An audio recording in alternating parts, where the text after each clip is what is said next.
Thank you for coming here today. Thank you to the audience and also for being here on time. Okay, thank you. Thank you especially to SmartPort, to the Smart City Expo World Congress for counting us as a partner. It's very important for us to be here as shippers because we also have things to say and to tell. So thank you. Thank you also very much to Barcelona Port for sponsoring this session and also for the great cooperation we had from their team, from Santi Garcia Milà, from Emma, from Joan, from Jesus, from Eva, from Roger, from many others that are here. In fact, this is team building, so I'm only the concierge here, yeah? So, opening the session. So, having said this, we've had 2 intense days about Star Trek, yeah? About smart ports, about flying over the clouds. And in fact, this session is the 3rd day, but it's landing down into operations because we thought, come on, after 2 days of dreaming and dreaming and dreaming, let's come down, let's touch down Earth, and let's consider what operations are. Because although we say that all ports are smart and we are going smart and the containers are located and everything, we still have some things to move away. And talking the other day to Eric Carris from Los Angeles Port, he said, yeah, that's the path, but we are still here, located down, touching down into operations. So let's find today where's the break-even point on between smart and between the operational world where we are here now. So this is the session for the main session today, and this is the idea. So thank you again. And I leave you now with Santi Garcia Milà, President of the International Association of Ports and Harbors and Deputy General Manager of Port of Barcelona, and also with Denis Schumert, Chairman of the European Shippers Council, Chairman of IOTF, the French Shippers Council, and also Chairman of the Global Shippers Alliance. So shippers and ports here, the floor is yours. Thank you.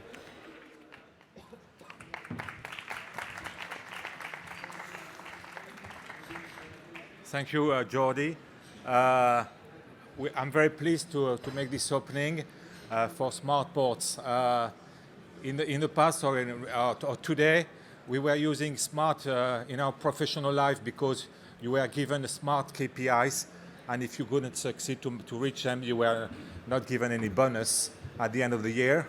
And also, we were using the word smart to, I would say, to exclaim how smart our little boy or girl was, what at the age of 10 months she could already, on your iPhone, move the fingers up and down and so on, how smart she or he is. But now the cities are smart, the ports are smart, and we hope that shippers will be smartly playing with the ports authorities, all the port communities, and the stakeholders around these ports. So we are happy as being a part of this Global Shippers Alliance to open and to be in the panel later on. This Global Shippers Alliance is an alliance between Asian Shippers Councils, American Association of Traders, and European Shippers Council to try to promote and foster initiatives which would make these famous supply chains seamless, fluid, efficient, and at the end smart. Thank you very much. Thank you, Denis, for being here with us. And I was watching the program, of course, several times. Have been seeing it. So first of all, good morning, everybody. Thanks for being here and joining us on this very nice day with a lot of great speakers, great panel, a lot of debate, very interesting. But also the name by itself, no policy and sustainability ahead, and IMO 2020, transparency, digitalization, and so on. So,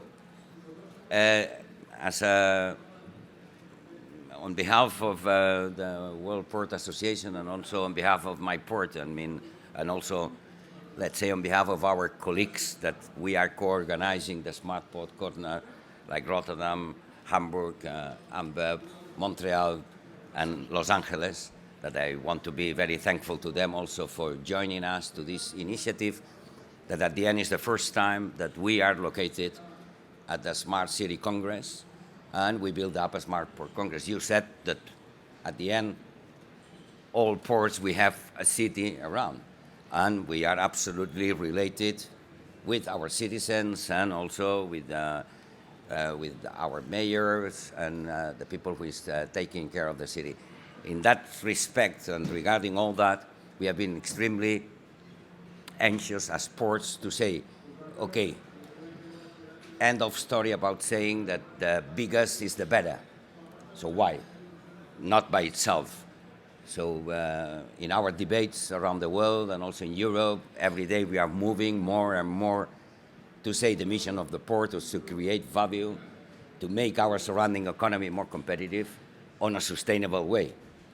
So economical, social, and environmental, using technology, digitalization, smart solutions. So that makes that we see that this is our role. We wanted to explain that we are already doing that sometimes we didn't explain, let's say, openly or even understandable by the rest of our citizens. So here we are delivering that message. You are helping us to that. Also, we are putting on this specific with you, the European Shippers Council, also Transprime, Jordi and Dennis and everybody, to fill that gap that many times ports we have been historically only watching at the seaside, on the maritime side, with the shipping lines and with the terminal operators and also our port community agents. That, of course, this is a very important issue that we work and cooperate together, but at the end, you are at the other side. So you are producing the cargo, you are delivering afterwards the cargo, import, export activity. So this is a key issue that we have to solve with technology that all together we can come in a final conclusion that our sector is providing this added value to our society in all these aspects. So thanks again for being with us. Enjoy all the day here with all the speakers and debate that we are going to have. Have the opportunity to go around and see how many cities are here, how many technological companies that they are watching us with the big eyes. Let's say at the first day they say what ports are doing here. I think that everybody now understands why we are here. We are absolutely linked with our city, and we want to do that in the future together with our stakeholders, as I mentioned, and together with you as a final users. So enjoy the day. Thanks for coming. Welcome to Barcelona, and enjoy the day again. Thank you.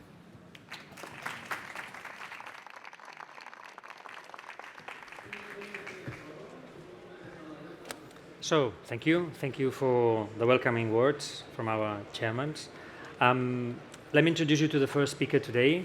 He's José Fernández from the European Commission.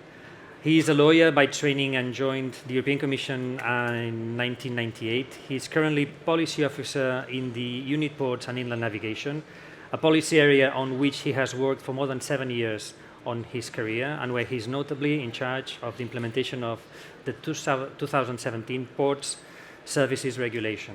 Within the European Commission, he has working for at least 15 years on the range of different transport policies covering road safety, intermodality, sustainability, transport, and ports. So, thank you, José, for being here. Thank you. The floor is yours. Thank you. Good morning, ladies and gentlemen. Thank you very much, Jordi, for the invitation to speak here today, and thank you also to Santiago García Milá and the Port of Barcelona and his team for making it possible to be here today. With the new European Commission scheduled to come into office in just 10 days, I think it's worth recalling some of the key points contained in the political guidelines of the future Commission President Ursula von der Leyen, and also in the mission letters of some of the executive vice presidents and commissioners designate. The political guidelines and the mission letters highlight that the transport sector will have an important contribution to make in order to harness the potential of the twin climate and digital transitions.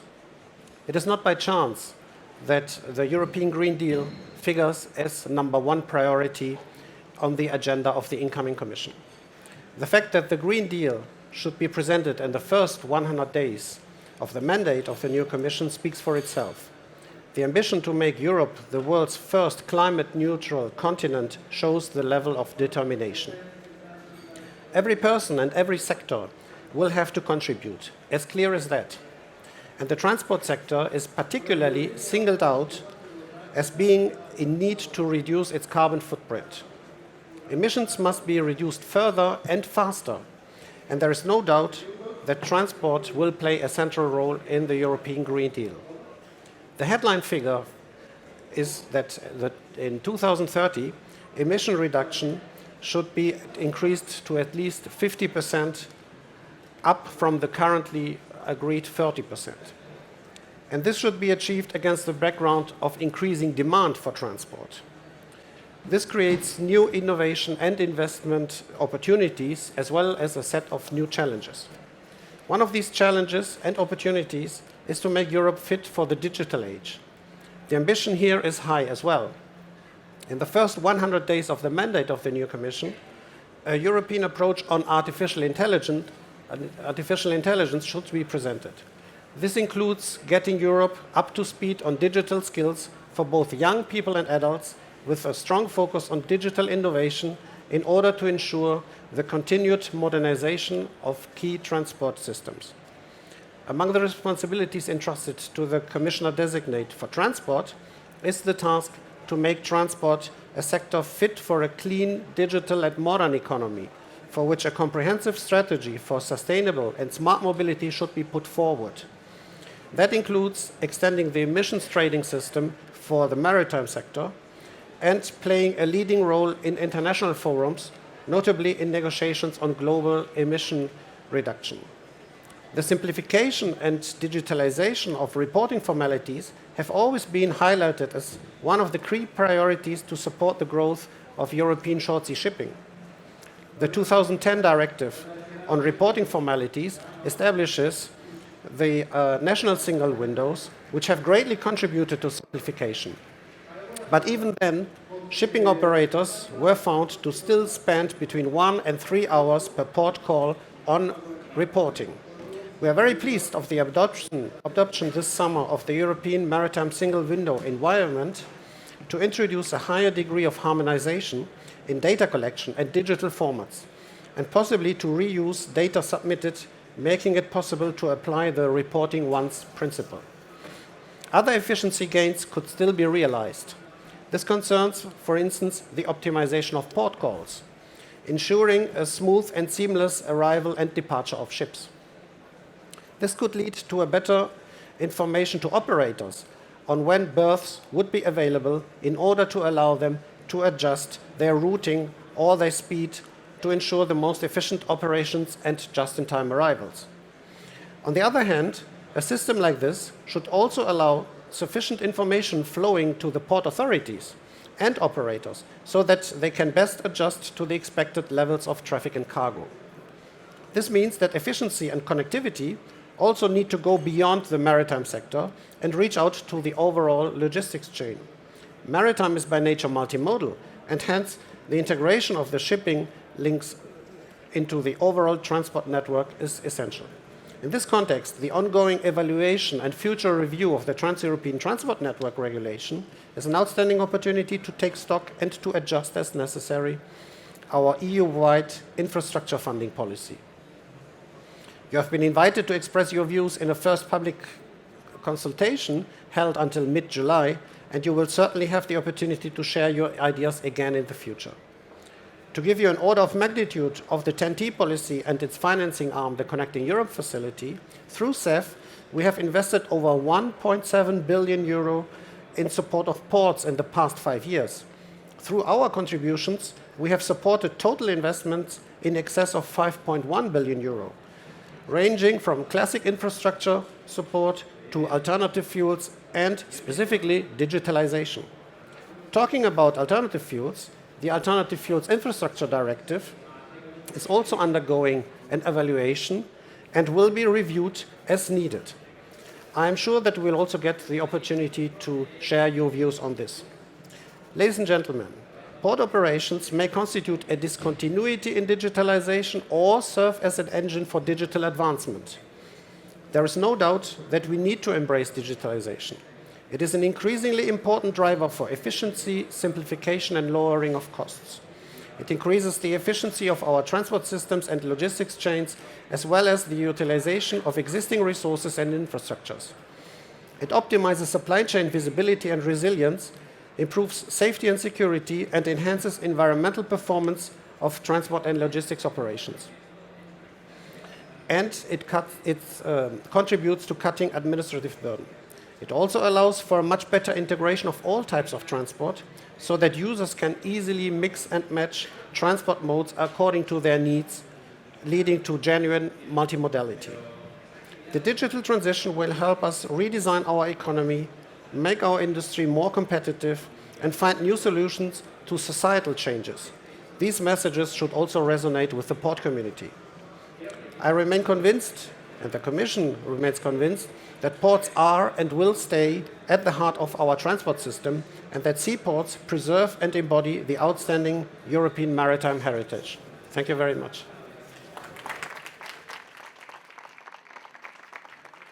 Thank you very much. So, thank you, Jose. Thanks a lot for your words and for enlightening us on what's going to happen in the near future. So, thank you.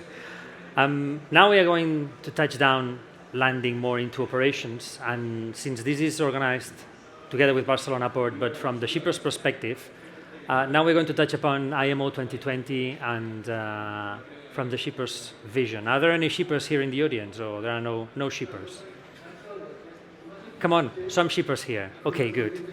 So this session is for you, for the shippers. The important point here is that, just to remind you, that we have developed at the European Shippers Council together with jury, Letitia will be moderating a panel later on, an IMO 2020 toolkit group where we benchmark, where we define what's the best formula to go ahead, and where we cooperate among different shippers around Europe on what is happening, what's the reality, what's the break-even point, and how to make a common dialogue with shipping lines. So if any shipper is here, wants to join this IMO 2020 toolkit group that we have at European Shippers Council together with jury, please come back to me later on, today, by email, whenever you want. Yeah, you're all welcomed. So now, talking about IMO 2020, it's time to introduce Sergio Alda. Sergio works as a senior project officer in the European Maritime Safety Agency, EMSA. He has been in EMSA for more than 10 years, working in port state control and lately on maritime environmental topics. Sergio graduated from the University Politecnica in Madrid as naval architect and marine engineer, and while he's a senior officer of a team dealing with the various environmental impacts from shipping, he currently focuses on air emissions from ships.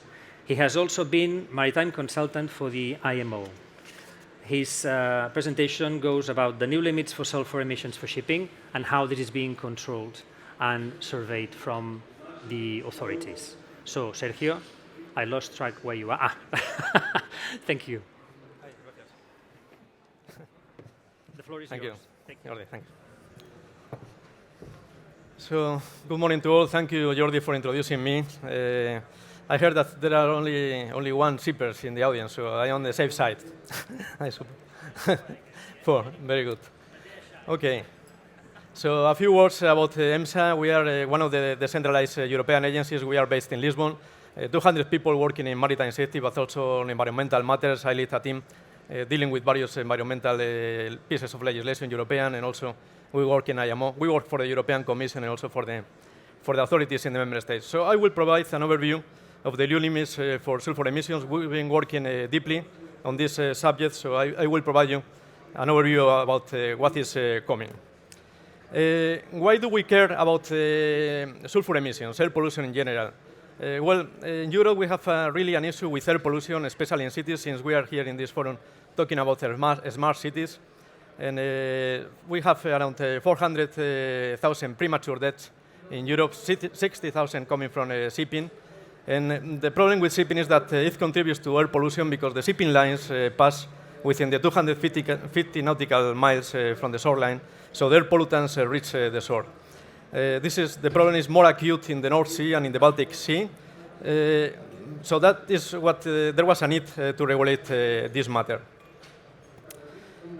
IMO took the landmark decision in 2016 to regulate the matter and introduce the 0.5% maximum sulfur content starting from January 1st, 2020. I have to say that we have already in place in the European legislation this measure, so there was no need for the IMO to introduce this measure in European waters because this was already regulated in there. When they discussed about the introduction of this new measure, there were two major concerns. From the one side, there was the concern about availability of fuels. And now that we are approaching January 2020, it is clearly that from all the indications that we have, that there will be fuel available for this 0.5% maximum sulfur content. And the second element of concern was enforcement, to ensure a level playing field so that there was no abuse from the system. I mean, we've been working with this matter for the SECA areas in the North and the Baltic Sea since 2015, and we had a good level playing field there, 95% compliance rate in these regions. But of course, we are talking now about deep sea regulations.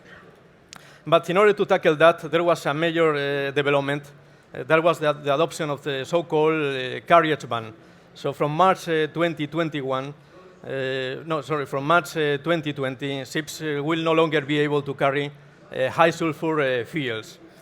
So that is going to contribute dramatically for a proper enforcement of this regulation. During these 4 years at IMO, the activity has been hectic. We had to develop a number of accompanying measures, amendments to MARPOL Annex 6. There is a new fuel verification procedure. There is the requirement to have designated sampling points on board ships, among other matters. There were a number of guidelines, of course, developed, like the need to have a ship implementation plan on board, and to try to tackle practical scenarios, like, for example, what to do when a ship is found having non-compliant fuel on board, whether to go for debunkering or how to tackle those scenarios. So a number of guidelines were developed in that sense. In the EU, the matter, as I was saying, has been regulated since the late 90s. We had already in place the requirement since 2010 to use a maximum 0.1% sulfur content for ships at berth. So that was already in place since 2010. We have the SECAs, of course, the North and the Baltic Sea since 2015, and also the 0.5% from 2020. So we have gathered a lot of experience in enforcing these regulations. On top of that, and opposite to the IMO regulations, in Europe there is the requirement to inspect 1 in 10 ships calling in the ports. So 1 in 10 ships will be inspected, and 3 or 4 of these 10 ships inspected will be subject to a fuel sampling. So a sample from the fuel service system will be taken also in this 1 in 10 ships. So this is a more stringent measure as compared to the IMO regulations. What are the options for the shippers, for the ship owners? Of course, they can use compliant fuel, maximum 0.5% sulfur content fuels. As I said, it is clear that there will be fuel available in the ports.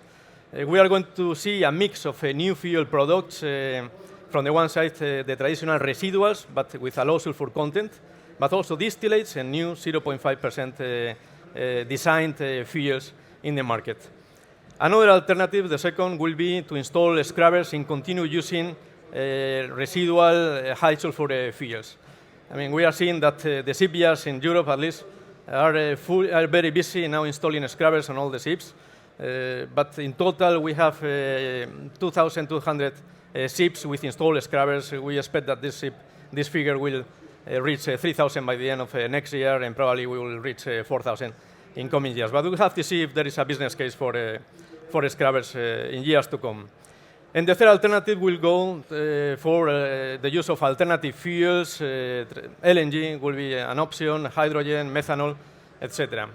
So as you can see, these are the new possibilities. Biofuels, LNG is already in there. We have around 300 ships equipped with engines capable of using LNG at the moment. Methanol is another possibility. Around 10 ships already equipped with methanol.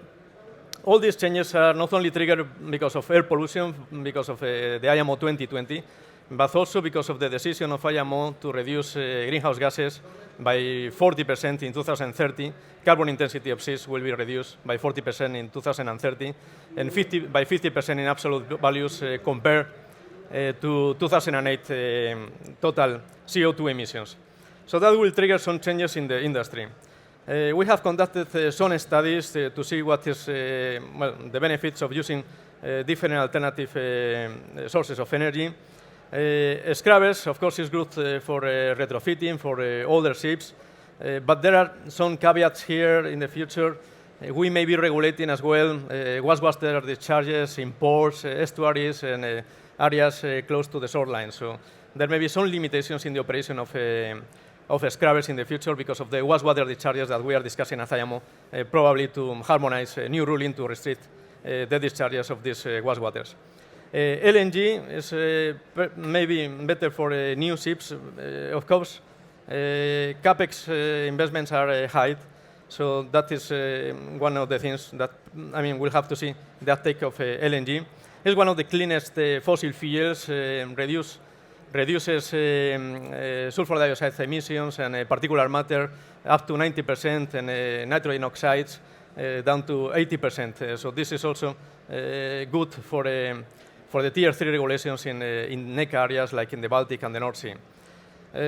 Other possibilities, methanol is being used because it's easier to carry in the storage tanks, but there are some issues related to corrosivity and the safety also of these tanks. Biofuels, there is a potential for biofuels, but only third, fourth generation, those fuels which are produced from sustainable sources like algae and carbon capture techniques. Electricity, okay, it contains a low energy density, so it is not really a solution for deep sea. We are going to see some electricity, of course, in ports, onshore power supply is a reality nowadays, but it's not really a possibility for deep sea trading. I mentioned that enforcement was key in order for the success of these new regulations. In EMSA, we have developed a system, CTCU, where people can record the results of the inspections. We publish some of the information, the outcome of these inspections. There is a website where you can consult information, and the data that you can see in the screen in the graph is very small, the graphs, I understand, but there is a very high compliance rate in the SECA areas in the north and in the Baltic Sea. You can consult this information, is publicly available. Targeting is very relevant, how to select ships for inspection. And for that, we have developed a targeting system where we track companies with non-compliances within the last 6 months. And this is proving excellent results. We have also a system of alerts. We are using remote sensing technologies, especially in the northern part of Europe. There are some sniffers in the bridge that crosses from Denmark to Sweden. We have drones and planes equipped with sniffers. And these are triggering alerts for the follow-up by authorities when the ships call in the next port. This is the thing on the remote sensing. On top of these fixed installations, we have also planes, and EMSA is offering drones. Now we have drones equipped with sniffers and infrared cameras that are also capable of tracking or measuring the plume of the ships to see if the sulfur content is high. We are using, this is the helicopter that we are using for our drone project. This has been deployed in the territorial seas of Denmark, but we are expecting to deploy the drone also in Piraeus, in Greece, in Italy, and also in Spain. This is going to contribute heavily to the targeting of ships now for the 0.5% starting from 1st January 2020. Enforcement and sanctions. There has been around 300 penalties established, at least in Europe, in the last 5 years. But more than the fines themselves, what we are seeing is that companies are becoming more and more concerned about their public exposure. So this becomes really, why companies are trying to comply with the regulations more and more. So we are not very much concerned about level playing field here. I wanted to say also something about initiatives like establishing a SECA in the Mediterranean. This is also a project that is coming. So we may see this happening in 2023, 2024. There are discussions within the framework of the Barcelona Convention. There are some hurdles there, but there will be clear benefits for the population in terms of health, mostly for the North African countries, but we have some challenges there to implement the Mediterranean SECA, but this may be coming. I think this is also relevant also for ports, because now from January 2020, there will be a need to have a portfolio of at least three different types of fuel, the 0.1% to be used at birth, the 0.5% maximum sulfur content, and also the residuals for those ships equipped with scrubbers. So three different types of fuel that bunker suppliers will need to offer in ports. Having a Mediterranean SECA will change that into at least two of the traditional fossil fuels. Not only talking about the IMO regulation, the Sulphur Directive, which is the European legislation that has also the 2020 incorporated in it. Since we introduced the stricter regulations in 2015, we have observed that there has been the sulfur concentrations have been reduced in certain areas down to 60%, which is also very good for the populations. All the experience that we have gained in enforcing the 0.1% in the SEC areas north and the Baltic Sea, we'll be using it for the 0.5% in 2020, and in fact, all this experience have been shared with the IMO. Discussions are being held towards the designation of Mediterranean SECA, already mentioned that. And please, if you want to have more information about what is going on sulfur inspections, the enforcement of the sulfur regulations, you can go to the TTCU public information site where you can find relevant information. So thank you very much.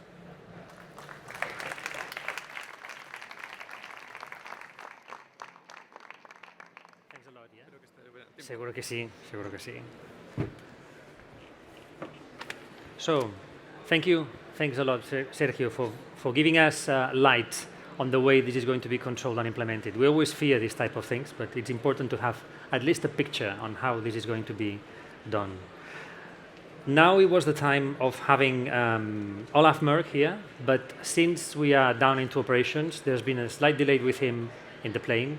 And also, since he's talking about the future and we are still located down to earth into real operations, we move Olaf's presentation until the very end of the session of today, and he will enlighten us on the present and the future trends in maritime shipping.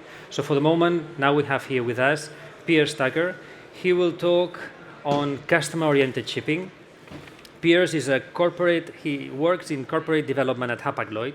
He's been responsible for developing Hapag-Lloyd strategy for the last 2 years, and also 5 years at Hapag-Lloyd running major company-wide improvements and programs, latterly strategy. He holds a wide experience on industrial freight companies, since he has also been at Maersk with Damco, at DHL, at Global Solutions, and also at Excel. Prior to that, in British Army, latterly responsible for operations in Bosnia. He's given evidence during a number of cases at war crimes and tribunal in The Hague. So, Piers, thanks a lot. Your experience will enlighten us today. Thank you. The floor is yours. Yeah, thank you. How do I click? Right, excellent. Yeah, okay, excellent. Right, can you hear me? Good, yes, it sounds like that's okay. Right, Jordi, thank you very much for the invitation to come and talk to you about the way that we in Hapag-Lloyd think that the future of container shipping should develop. And over the next 20 minutes, I'll just share with you some of our thinking and some of the actions that we're taking in order to try and realize what we believe should be the vision for the future for container shipping. Now, the clicker here is, right, this is my introduction page.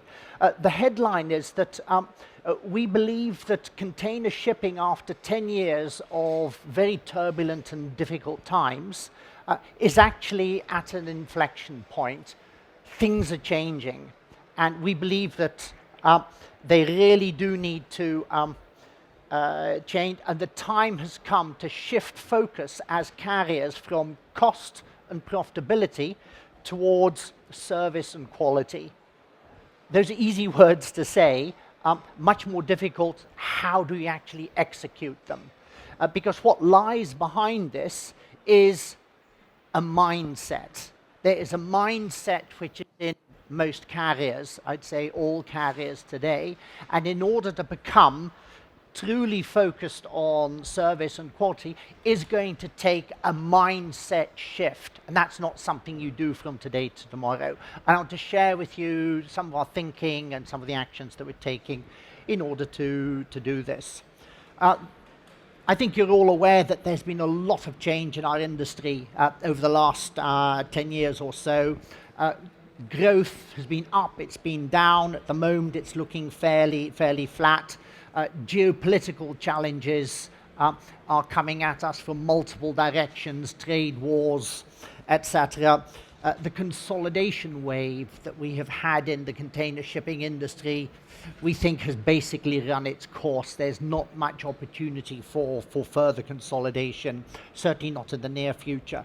Digitization, which you've already mentioned, it's real and it is making big differences.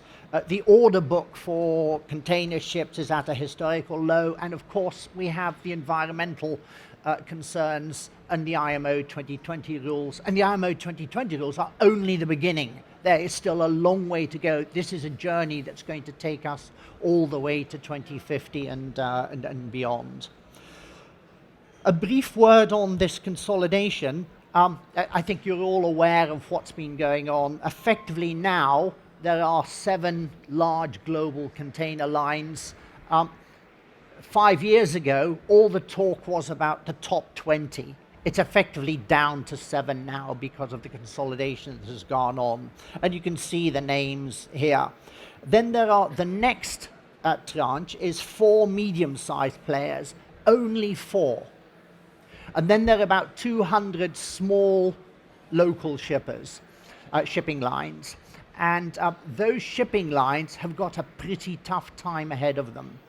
Unless they are in a niche which the big carriers are unable to serve well, then they have got a very difficult time ahead of them because they will struggle ever more to compete with the global carriers. Now, in our view, this is probably the most important slide in the container shipping industry at the moment. And what this slide shows is how unit cost, that's the cost dollars per container that we move, has changed, A, over time, and B, as container shipping lines have got bigger. What you see on the left-hand side is unit cost dropping from almost $2,000 per container to today about $1,000 per container. The chart shows the track that Hapag-Lloyd has followed, and along the bottom of the chart you can see the capacity, the volume that the shipping line is able to move. And what you can see is that that cost has come down steeply over a period of about 10 years, and that was all because of the mergers. It was all because of the benefits of merging. When Hapag-Lloyd, not shown on this chart, is Hapag-Lloyd in 2006, before Hapag-Lloyd merged with CP Ships. Hapag-Lloyd's unit cost then was $2,000 per TEU. Hapag-Lloyd's unit cost today is $1,000 per TEU. That's a 50% reduction. That is massive.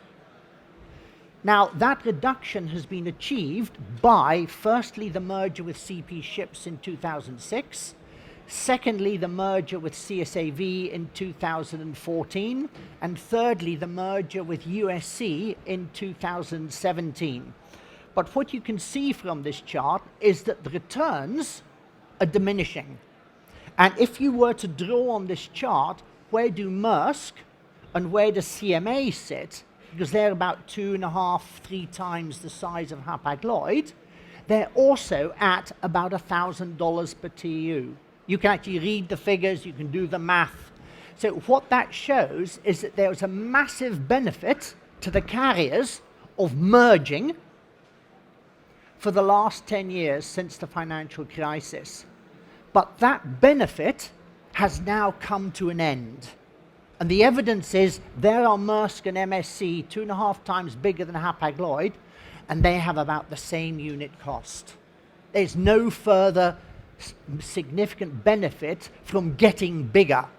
The big carriers, the 7 big, are as big as they need to be competitive. There aren't any more benefits from being much bigger. So what does that mean? What that does is it explains why the carriers have behaved the way they have for the last 10 years or more. I'll put it differently.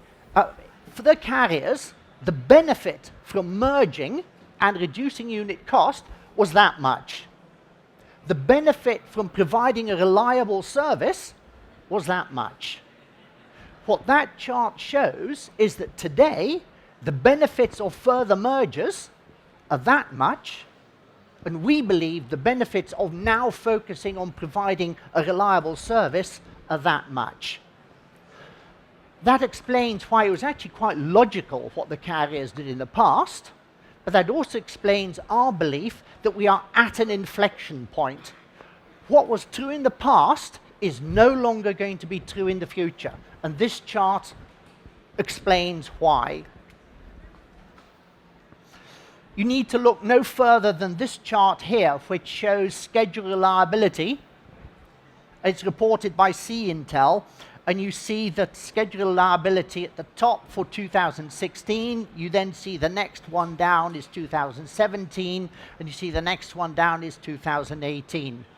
That is the consequence of a single-minded focus by carriers on reducing cost at all, if you pardon the pun, costs. And customer service, focus on quality, focus on reliability, yeah, of course it's important, but it's actually pushed to the side. That's what's happened, and that's the logic, and that's the explanation for why. Now, we did a lot of analysis behind this, and that's why that little chart that I showed you, that chart took about 6 months and $500,000 of analysis and work in order to actually test, validate, check, and so on. We also did, a year and a half ago, what we believe is the largest piece of market research ever done in the container shipping industry. And what we found is that actually quality, reliability actually matters to just over half the market. In other words, to just over half of shippers. What that means is that there are quite a few shippers to whom there's only one thing that matters. It's the price. If you're shipping waste paper, or if you're shipping scrap, it actually doesn't particularly matter. The only thing that matters is at the lowest possible price. And there are quite a few shippers and companies for whom that is their business model, and that's what they need. That need is no better or worse than any other needs. But there are about half the market to whom quality and service does matter. However, and there's a great big however, it has to be proven. It cannot be claimed and then never delivered. Because what's been going on over the last 10 years and more is that what the carriers have effectively been doing is they've been selling promises up here and then delivering down here. Now, if you're a shipper and you continually hear these carrier salespeople saying, this is what we promise, but your experience is, this is what we get, how credible will it be for a carrier to turn up and say, we promise something up here? You will say, quite rightly, show us the evidence. Show us that we can trust what you're saying.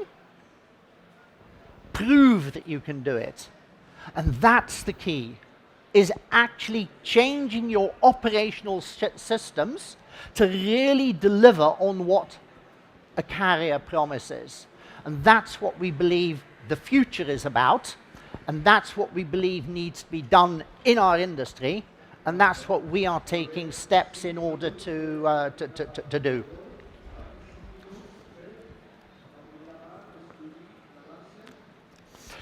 Customer needs. We did, as I said, a huge piece of market research, but all it did was confirm hard in numbers what we actually really knew, but have been ignoring for a long time. Customer needs are differentiated. Not all customers, not all shippers need the same kind of service. As I described with wood pulp and scrap and paper. On the other hand, you've got auto part manufacturers where a 15-minute delay actually coming into the factory really matters. And then there are all sorts of other customers with different needs for transit time, for reliability, for booking capabilities, for electronic interconnections and the ability to work through EDI or APIs. Service differentiation, we therefore believe, actually, again, it really does matter.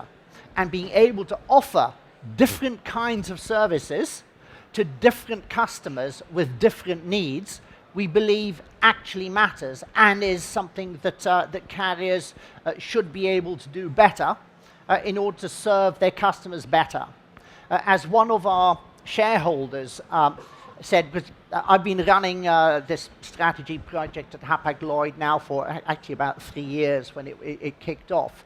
And we did a whole load of interviews early on with our shareholders. And one of our shareholders made the comment, you carriers, of course Hapag-Lloyd being one of them, until you stop focusing on cost and start focusing on how you create value for your customers, you will never break out of the vicious spiral of low profitability. He's absolutely right. The commoditization myth. There's a widely held view and widely held belief that container shipping is a commodity. I'm afraid the truth is somewhat different, but it's not an understood and accepted truth. The point is, you take any big container ship traveling from, I don't know, Shanghai to Rotterdam, and you look at all the containers on that ship, the range of rates on that ship for containers which are going on the same journey varies up to 25%. Now, a commodity, oil, orange juice, pork bellies, the range is 1 or 2%. The range is actually 25%. And that just brings out the point different customers have different needs. And carriers need to focus on how do we offer different types of customer in different industry segments with the kind of service that actually matter to them. Now, that's lots of talk and market research and how things could be, should be. Now, what are we actually doing about this in Hapag-Lloyd? How are we actually tackling this? The first thing is that what we've done is worked out 10 quality promises in the 5 categories that you see on the slide in front of you. It's about responsive service, it's about timely and accurate documentation, it's about booked and loaded as agreed, it's about reliable transport, and it's about issue resolution when issues crop up. The most important one is the reliable transport, and that is on-time delivery at the shipment level. I showed you earlier that chart about the Sea-Intel schedule reliability data. Now, schedule reliability is about when the ship turns up in a port. But to the shippers, to you, you couldn't give a damn when the ship turns up in a port.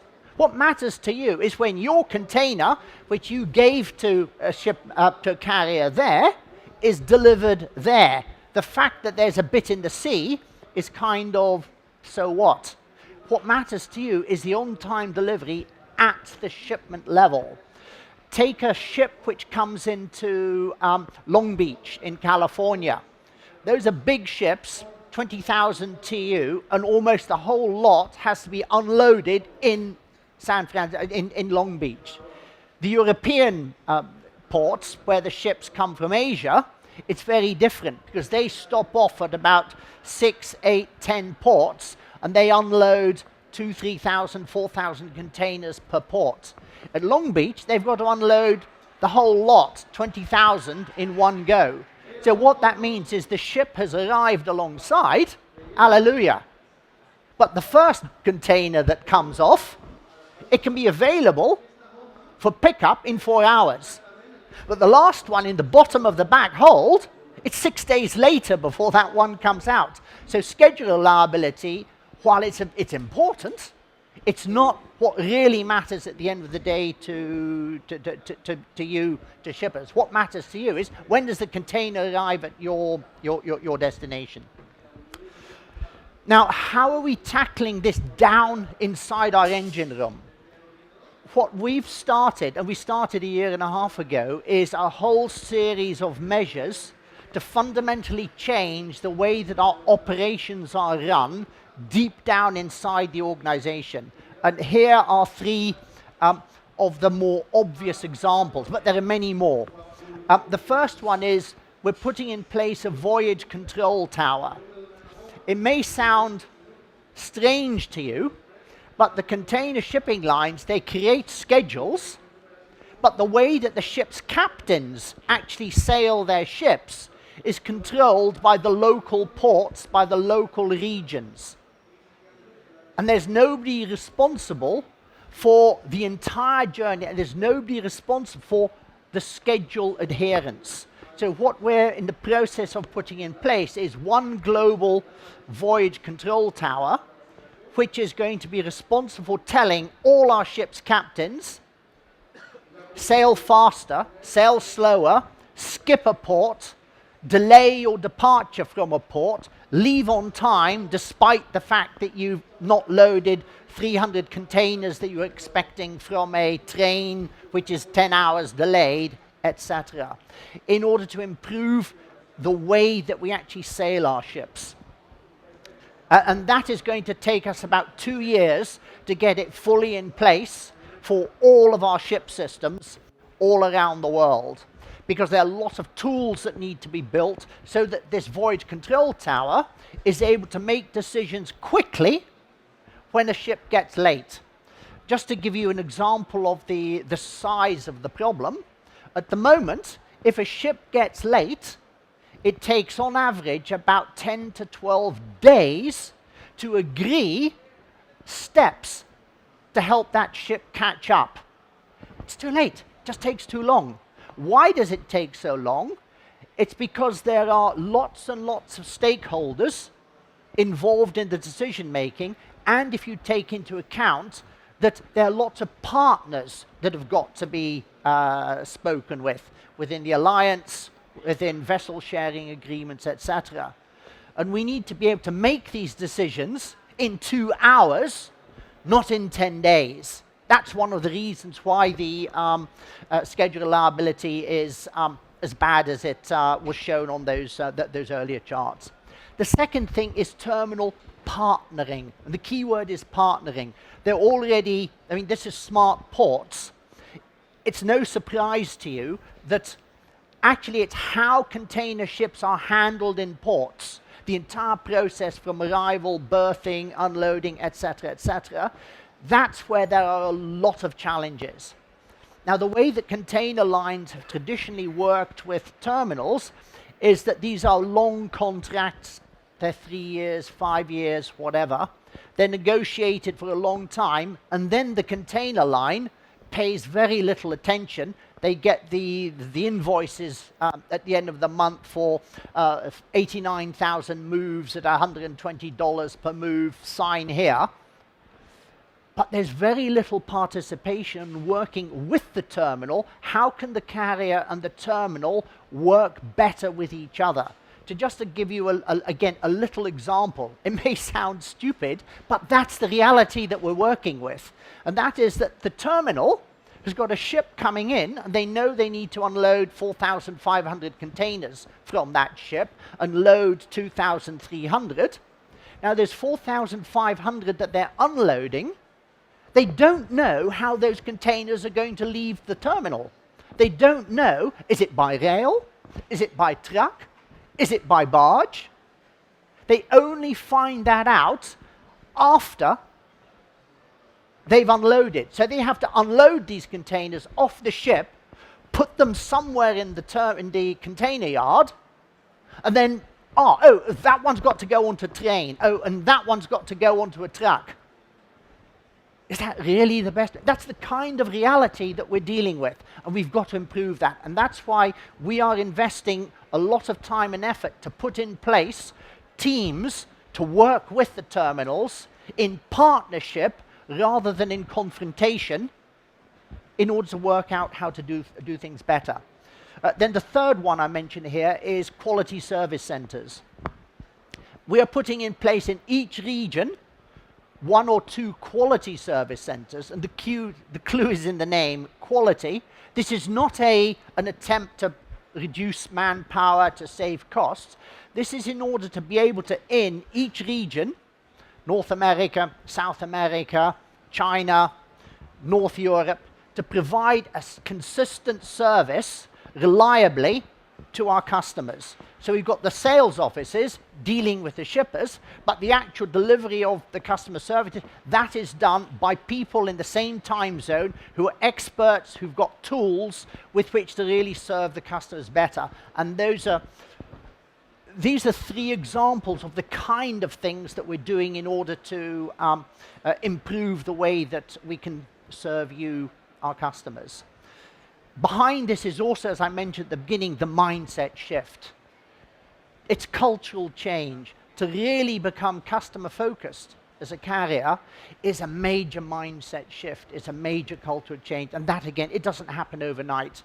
But what I can tell you is that the leadership, the manager of Happo is totally convinced that this is the way to go. This is what we're driving. This is the direction we're going. Please don't expect everything tomorrow. Please don't think that you've now got to next week, go and check. Hapag-Lloyd, but your service is still not improved. No, we've got to roll our sleeves up and reach right down into the operational engine rooms. That's the quality service center. Automation helps a lot. One of the misunderstandings about automation is that there are quite some concerns that automation will replace human beings. We believe that is actually a simplistic approach and a bad approach. What we are trying to do is to remove the boring, low value added jobs and automate those in order to release the human beings to, instead of producing data and managing data, to spend more time looking at data and making better decisions. That's what we believe automation is actually about, and that's how we're approaching it and tackling it. Digitization is introducing many opportunities, many possibilities. I can talk afterwards about the many things that we're doing, but it affects just about every single part of the way that we operate. Our example of this is our Quick Quotes tool, which is an online booking and quotation tool. And you see here a chart which shows how it has grown from when we implemented it. We started it in the beginning of January 2018, and how it's grown to today. Today, 10% of every container that we ship is booked online with this platform. 10%. Now, if we had said 3 years ago to our management, in 3 years' time, 10% of your volume will be booked online, they'd have been rolling around the floor laughing at me. But that's what's happened. And why has it happened? Well, A, because we've done a fairly decent job of producing a tool, a platform that actually works pretty easily. But the main thing, it creates value for customers. This is all small customers, particularly small freight forwarders, and the ability to 24/7 just, and literally with a mobile phone, never mind a laptop, ask for a quotation, get it, and place a booking, bang, bang, bang, in 2 minutes, 24/7, to small freight forwarders, to small BCOs. That is really useful. And that's why we find it works, and that's why it seems to be having the uptake that it has. And just to be clear, we don't think it's going to take to the end. It's not going to grow much further, but this is a useful thing. I hope that was an interesting oversight of what we're up to. Here are key takeaways. And I think I'm out of time, and I'll be sure I'll be on the panel in a moment and be able to take questions later. Thank you.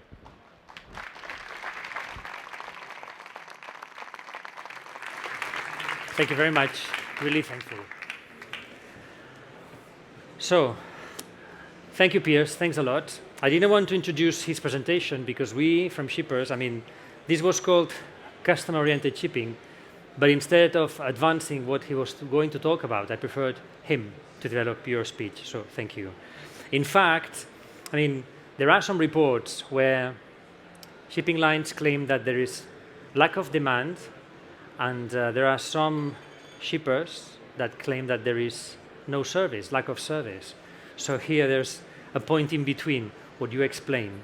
And whenever we complain and complain and complain concerning commoditization of transport, and everything is a commodity, you just break that silo. So thank you. And this approach is really valuable for shippers. Thanks a lot. Yeah. Now we go for Henning Schleierbach. I learned how to pronounce your surname in the end. He's representing Digital Container Shipping Association. In fact, Digital Container Shipping Association is, whenever they were presented, we were fearing them because we thought, come on, another alliance from shipping lines. So what is this going to be for us, for shippers, for customers, for the rest of these stakeholders?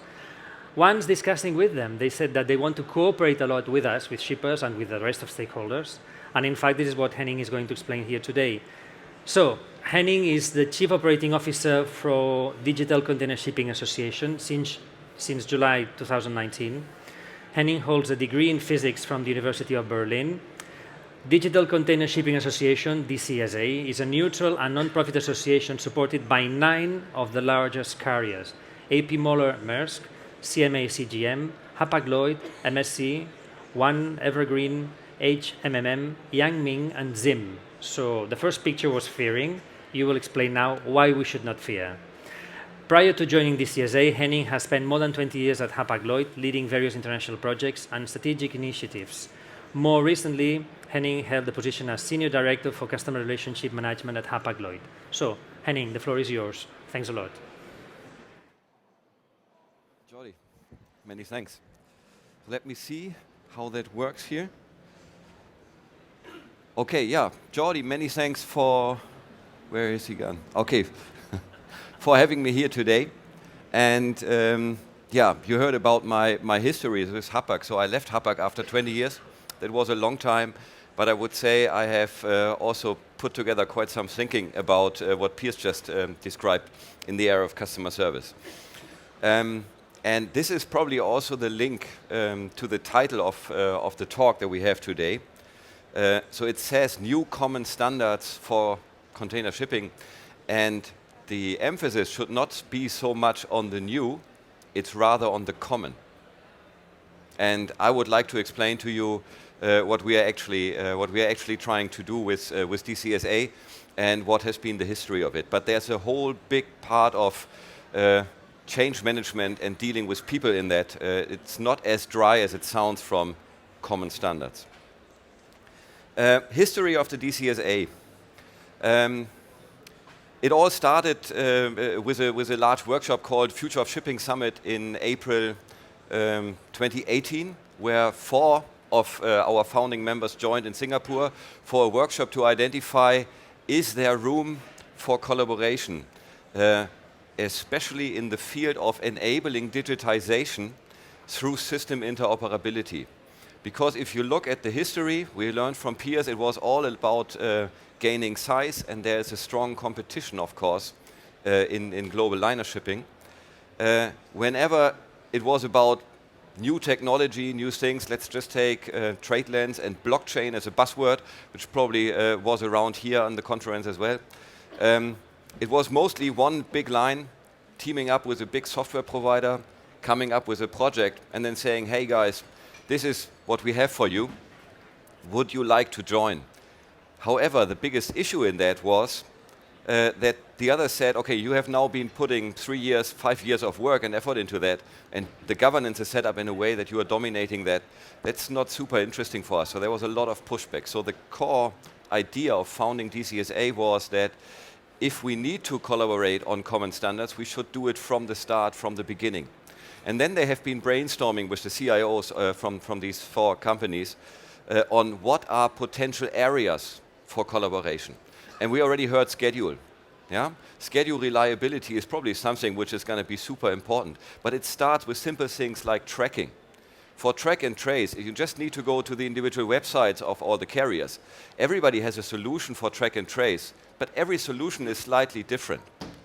It's different in terms of the attributes, it's different in terms of the search or the security. Do you need to log on, or can you access it right away? And also the code lists that are used are different. So there is a need for a common language. There are other things like cybersecurity. There was the big attack that hit Maersk Line. That's probably also a field where it's worth to collaborate. So in that meeting, the first meeting, they came up with so many ideas that they said, oh, how do we now organize it? And this is when the idea of the DCSA was born. So they said we need a neutral and non-for-profit body that can facilitate these meetings and can also assure compliance.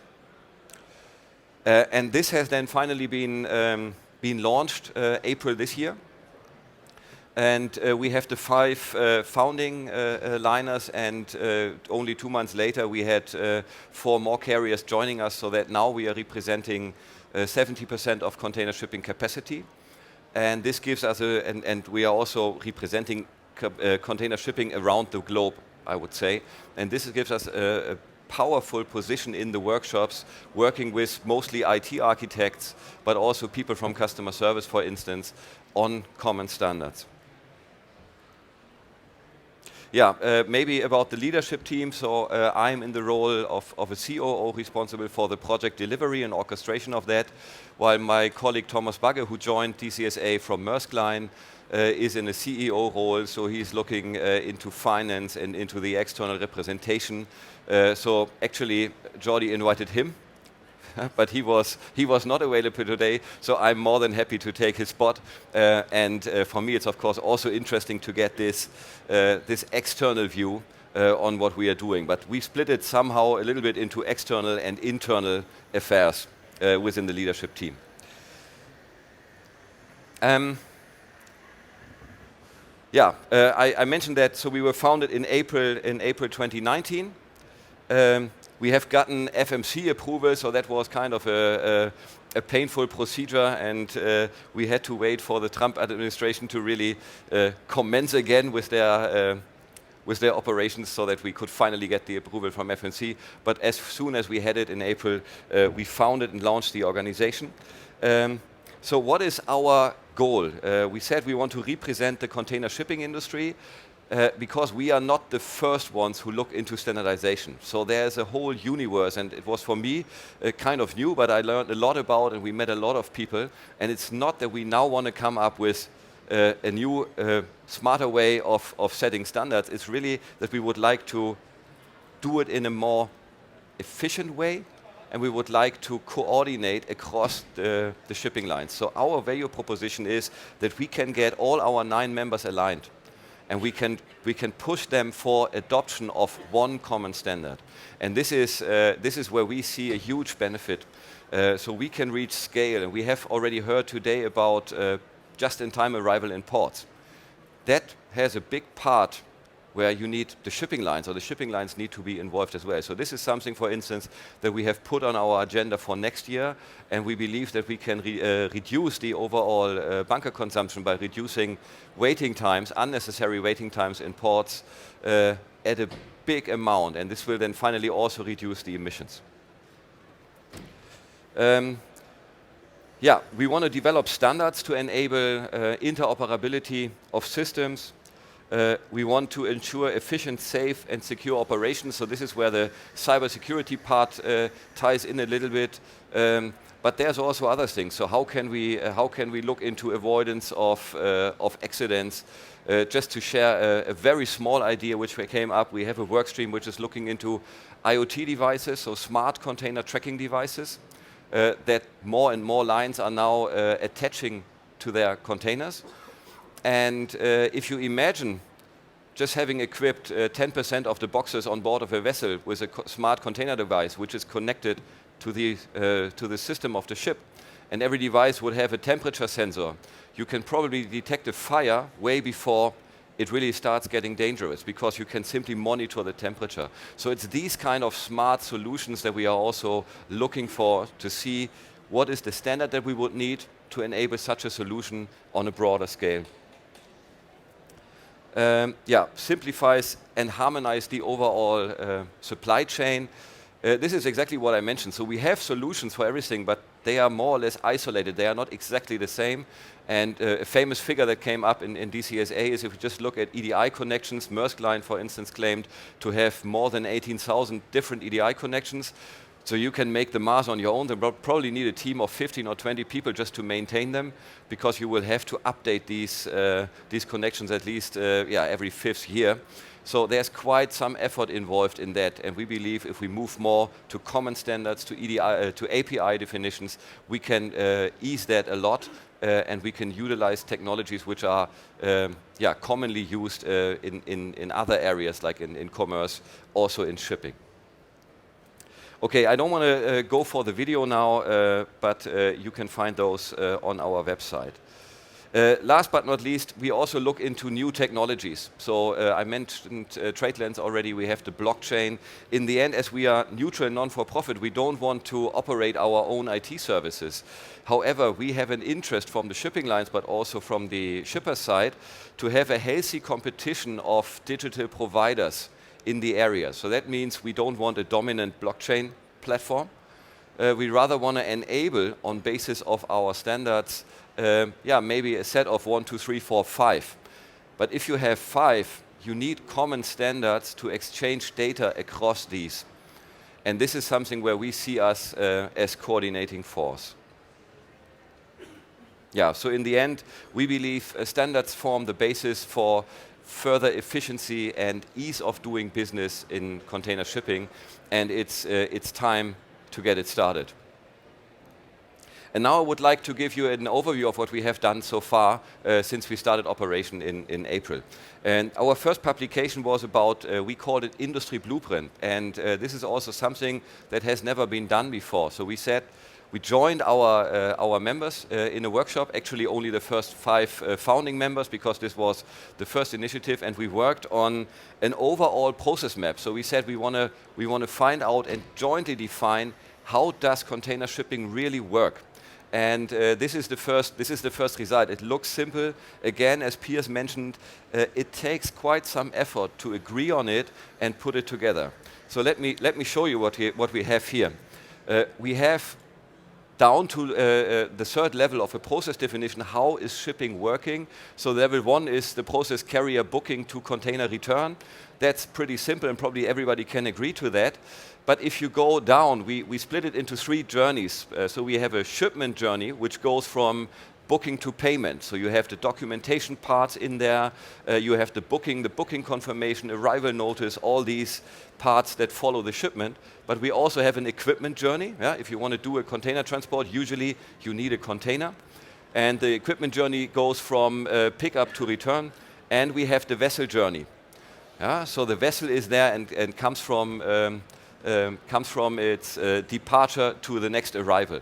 And if you put all together, so we also have the exception handling down underneath, because you can't, if you do process mapping, you can't only monitor or define the happy path. You also need to look into how do you handle it if something goes wrong. And we have defined it further down to level 3. So under each of these boxes, you will find a process diagram where it's indicated what is done, what is the sequence, and who are the involved parties. And most of our members had something similar, but everybody had it slightly different. So the task that we had to perform was really to get this alignment on words. So we have published a glossary and a couple of things around it. This is now forming the basis for the further work that we are doing. And the next stream, and this is pretty straightforward if you have been working in IT, so you start with the processes, the requirements, and then you can define your data model, and on basis of the data model you can define the interfaces. Because with the process model, we see where we have more than one player, and then usually also more than one system involved. So from the processes you see where there's the need to exchange data with a port, for instance, with a shipper, with a customs authority, or whomever, a trucker, and then you can go and look for the definition. So what we have been looking into is The first theme was tracking. Yeah, so we have put schedule on our agenda for 2020, but the first theme for data and interfaces for this year was tracking. So we said we want to come up with an interface definition which is technology agnostic. So it should work for manual process, and in my words, sending an email or fax is manual. Yeah, you need a computer for doing it, but this is not a real system-based process. Also, it should work for EDI, for API, and finally also for the UI. So if you have a UI on your web page or on your mobile phone to access tracking data, it should follow the same data definitions and underlying code lists.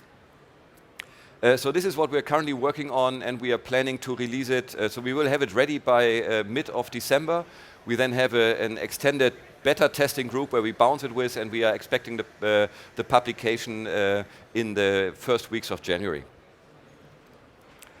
And now, looking into what we want to do in the next year, there's another thing I would like to introduce to you, and I mentioned already the IoT devices.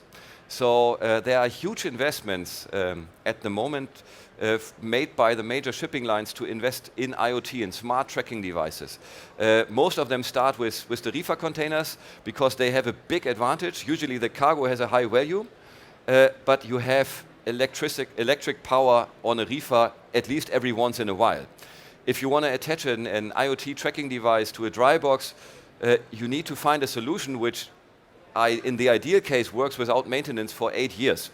So you need solar power, but you know how the containers are stored. So they are not always stored in the brightest sunshine. So there are really a lot of challenges. So you have to lower the power consumption of the device tremendously to ensure long-term operation. And so these devices are not cheap. And if you invest in such a technology from the liners, you want to be assured that you have a sustainable investment going forward. And one thing where so far nobody was looking into is how do I assure the connectivity basically at any place in the world. It's a little bit like in the 90s where you needed to buy another phone if you were traveling to the US because your mobile phone from Europe wasn't working there. You can buy another phone, the container can't.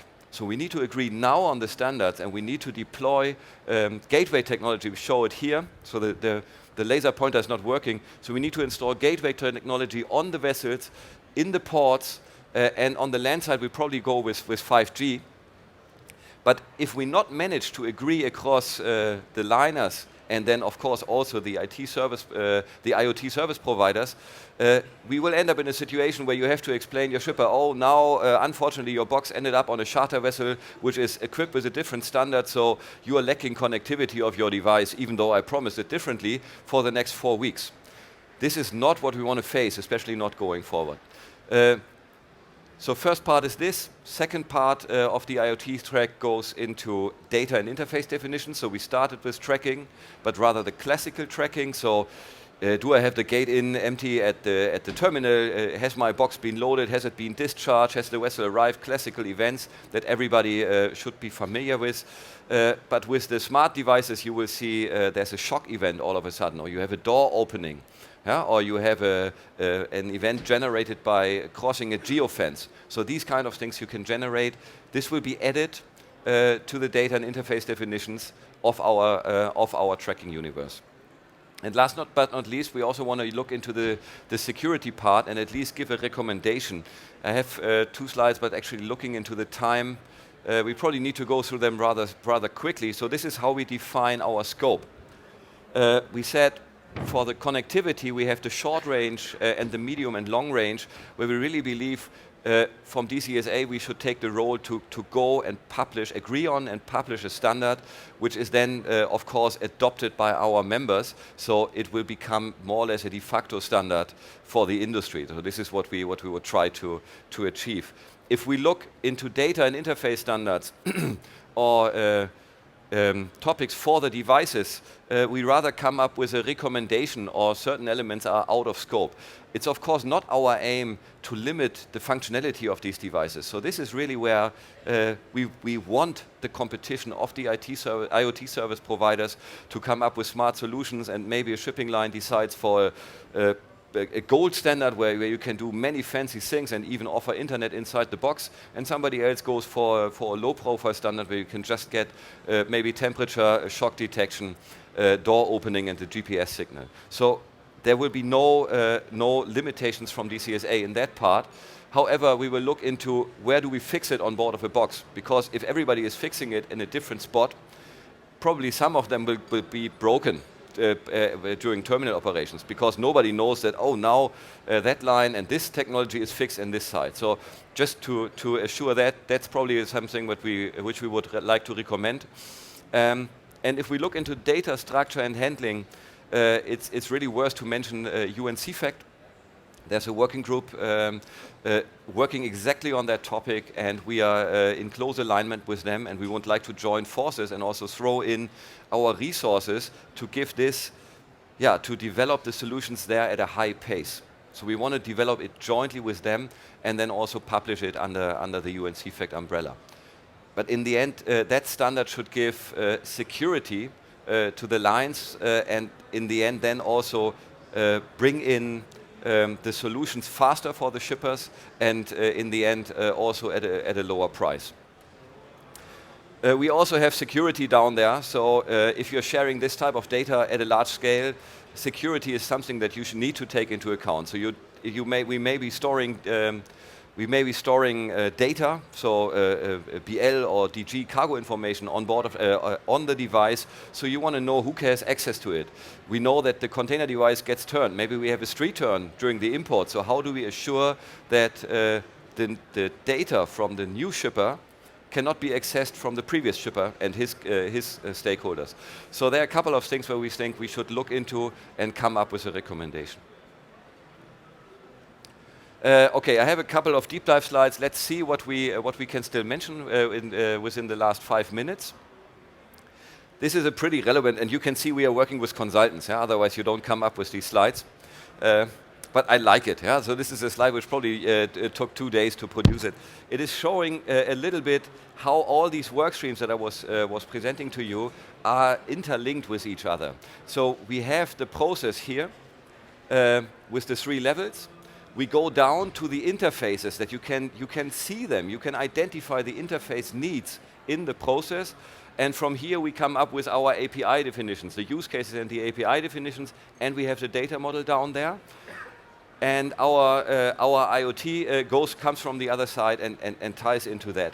And we have, as a baseline, I think, we have the cybersecurity on top, because it's rather a horizontal skill that we are trying to build that will be important for each and every work stream that we want to work on. This is just, this is what you can find on our website already now. It was our first publication about the process landscape, and my recommendation is to start with the reading guide. It's a short deck where you find also a couple of the slides that I have showed today, and it explains to you how to read it, and then you can open at the moment still PDFs. We are working on an interactive version. Then you can dive into the process diagrams from there. We had that slide already, and I think I explained it. Data and interface standards tied together. So this has really been keeping us busy and giving us some headaches over the last weeks and months. Because we have our process model, and we have, on this side, we have existing standards. So this is, for example, the UNCFACT buy, ship, pay model. And most of our SMEs said, okay, why do you now come up with something on your own, and can't you just use that? But there are a couple of things that we cannot solve, and it's also not the only model around. So we have different models from IMO, from BIC, there's the open group, so there are many different players in the market that come up with something, and nothing is really as specific to liner shipping as we would like it to have. So what we are doing, and our resolution for that, and this is the next publication we are planning for January, is to use our DCSA information model as a translator, and we are providing all the mappings to the existing standards. So it's not that we come up with something new and we say, now you have to find out how that ties into your view of the world so far. We will provide it with the mapping. So if you have adopted, let's say, EDIFACT standard, you can read where are we in agreement with that, and where do we think we need to slightly change it. It's basically a similar approach that IATA has taken, but they are working on this since many years, so they have quite an advantage compared to us.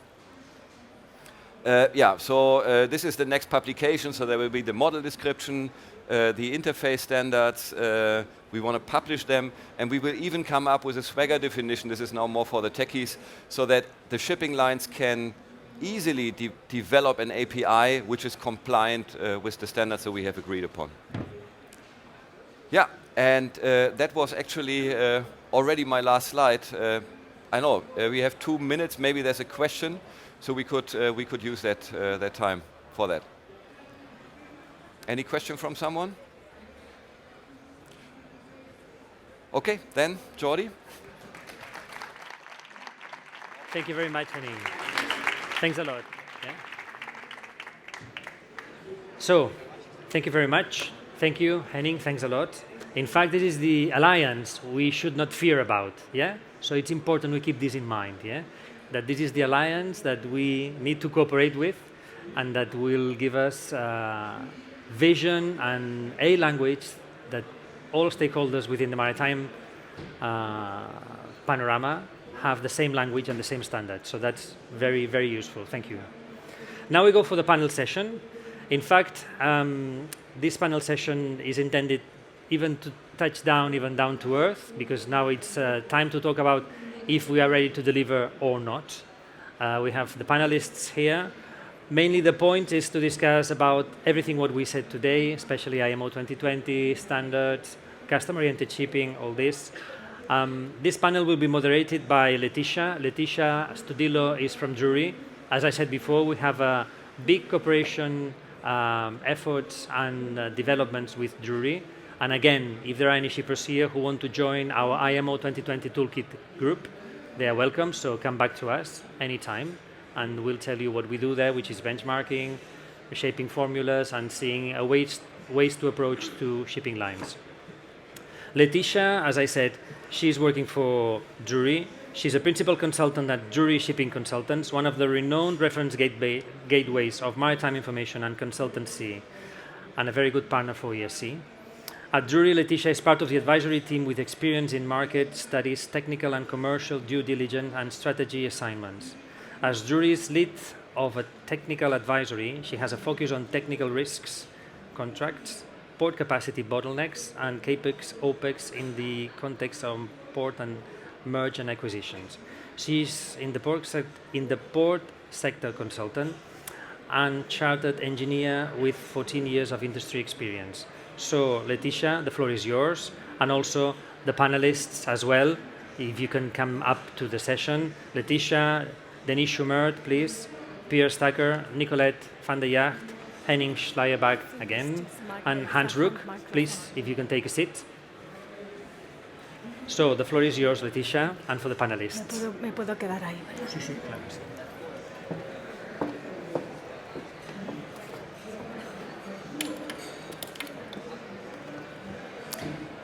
Hello, everyone. I'm delighted to be here today moderating this session on the readiness for implementation of the various regulations in 2020. We have a great panel today with key industry players that will offer their different perspectives. Some of the topics we're going to be discussing today are readiness for implementation of IMO 2020 regulations and surcharges, while keeping in mind the bigger agenda, the IMO 2050 decarbonisation target as well. We will also cover new business models, the expanding scope of the logistic players, and we will touch on, of course, digitization and potential for the logistic chains, etc. So let me introduce the panelists first. Denis Schumert, Chairman of the European Shippers Council. Denis has been the Chairman of the European Shippers Council, the association representing European retailers, manufacturers and wholesalers since 2012. In this capacity, he is also a Director of the Board of TIACA and Chairman of the Global Shippers Alliance. Denis holds an engineering degree from Polytechnique in Paris and an MBA from INSEAD Business School in Fontainebleau. He has held various senior management positions in engineering, project management, procurement, transport and logistics, at Technip and Italcementi groups. Then we have Piers Tucker, Senior Director of Corporate Development at Hapag-Lloyd. He's been introduced previously by Jordi, so you're aware of his bio, so I won't introduce him again. We have Nicolette van der Jagt, the Director General of CLICAT. So CLICAT is the European Organization of Logistics Service Providers and Freight Forwarders. CLICAT is a Brussels-based association with a collective membership of more than 19,000 companies in freight forwarding, logistics and customs services through its 24 national associations. Previously, Nicolette was for 10 years Secretary General of the Brussels-based European Shippers Council, representing the national and international freight interests of the industry. Through this experience, she has extensive knowledge of freight transport in all modes of transport. Nicolette holds a degrees in international relations and European studies from the universities of Utrecht and Strasbourg. Then we have Hans Ruck, Chairman of the International Port Community Association, IPCSA. That's how it should be pronounced, he tells me.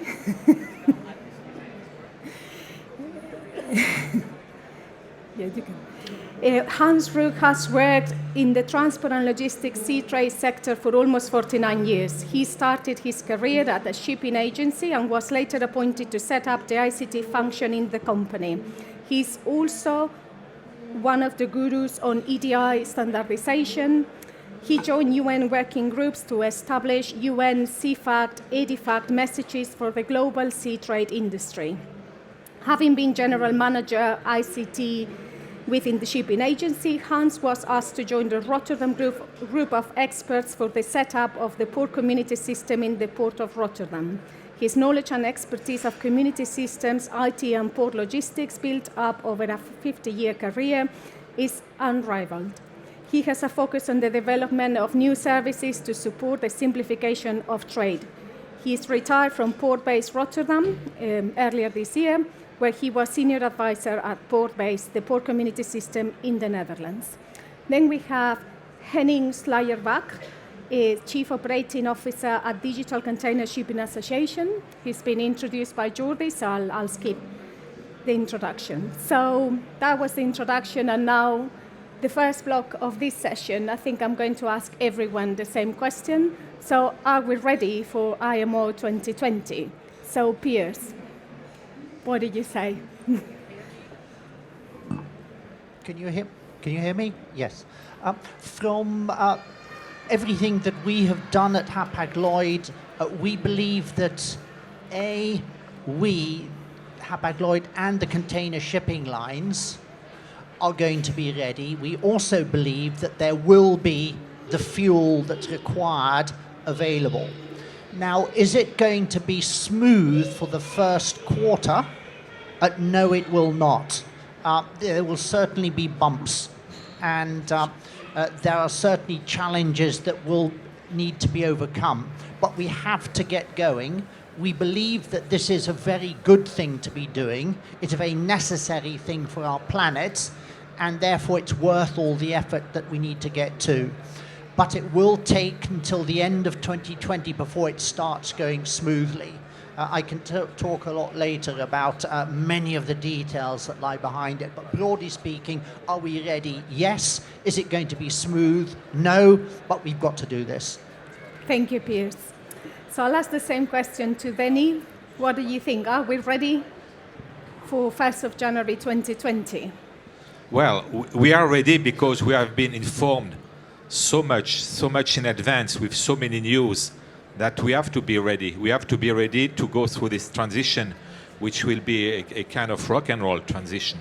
So the shippers, we want to be fully ready. They have been accepting agreements on the transition period, which probably very comfortable contingency margins from the ship owners in order to be sure that the prices they get are more or less stabilized for the next 3 to 6 months. Those who don't want to be fully ready, they will be expecting either through spot market rates or through that contract with clauses of trigger clauses when the price of fuel, for instance, escapes the turn-off which has been defined in the contract.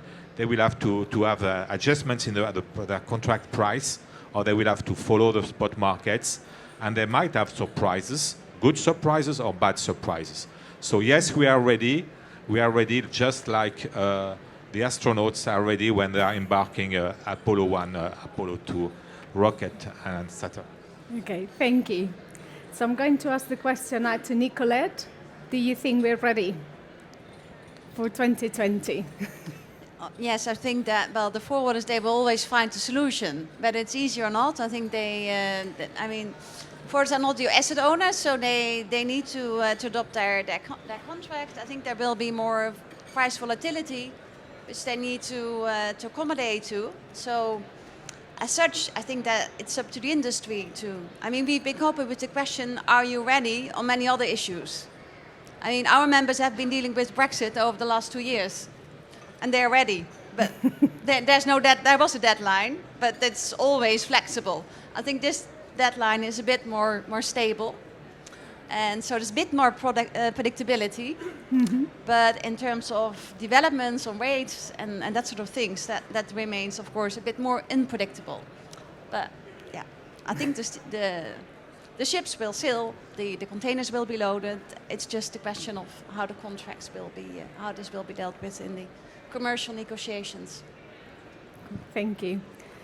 Hans, what do you say? Well, you want to have an answer no?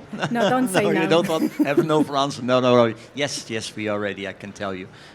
Looking around here about smart ports, smart cities, future things, it's good to think about that. It's good to have a strategy for the future. And our strategy can be a dream, it can be a nightmare, but we must be with our feet on the ground. What's happening today? What do we have to comply with? Well, from IPCSA point of view, we have 3 focal points this year. That's, of course, the IMO 2020, that from April, all the file forms must be substituted by data exchange. So all our members all over the world are well known, and we get more and more ports involved in IPCSA because they see that from April they have to do something and they don't have the means. And the ports do have the means, do have the port community systems where they can channel the information towards the bodies like port authorities and health declarations and so on and so on. So that's one, that's the IMO 2020. The next one is Brexit. Brexit is coming next to us. That's not for global, but it's more for the west coast of Europe and the east coast, or let's say the whole UK environment. And also there we are ready. We were ready already a number of times because we were waiting for the no deal or deal and when it should be come into effect. But I can tell you that the PCSs, together with all the agencies who have now, let's say, the 12-hour delivery of their cargo from the factory to the market in the UK and the other way back, we have them, well, they are all well informed how to use the PCSs. And the PCS platforms do have very good cooperation with the customs all over Europe. So there's a lot of transparency between customs, PCSs and the supply chain to have a smooth ride up and down from the UK so far. But what actually will happen at the end of January, nobody knows. Maybe it will be postponed again. Yeah? The third one, and that's our global view, that's our network of trusted networks. From IPCSA point of view, we have got many requests from the PCSs again from the customers, from the shipping agents, the shippers and consignees, to give them more visibility on track and trace. Track and trace of the vessel voyage, track and trace on the cargo, not only when it is discharged or loaded in a certain port, but also on the moment that it is booked and it is on the yard at the other side for export to, let's say, Europe or the other way around. And we are working on that together with a number of bodies, and we have defined standardized API. So it's like Sound of Music together with Henning to look more into DCSA and IPCSA cooperation to find out ways to use those standard APIs.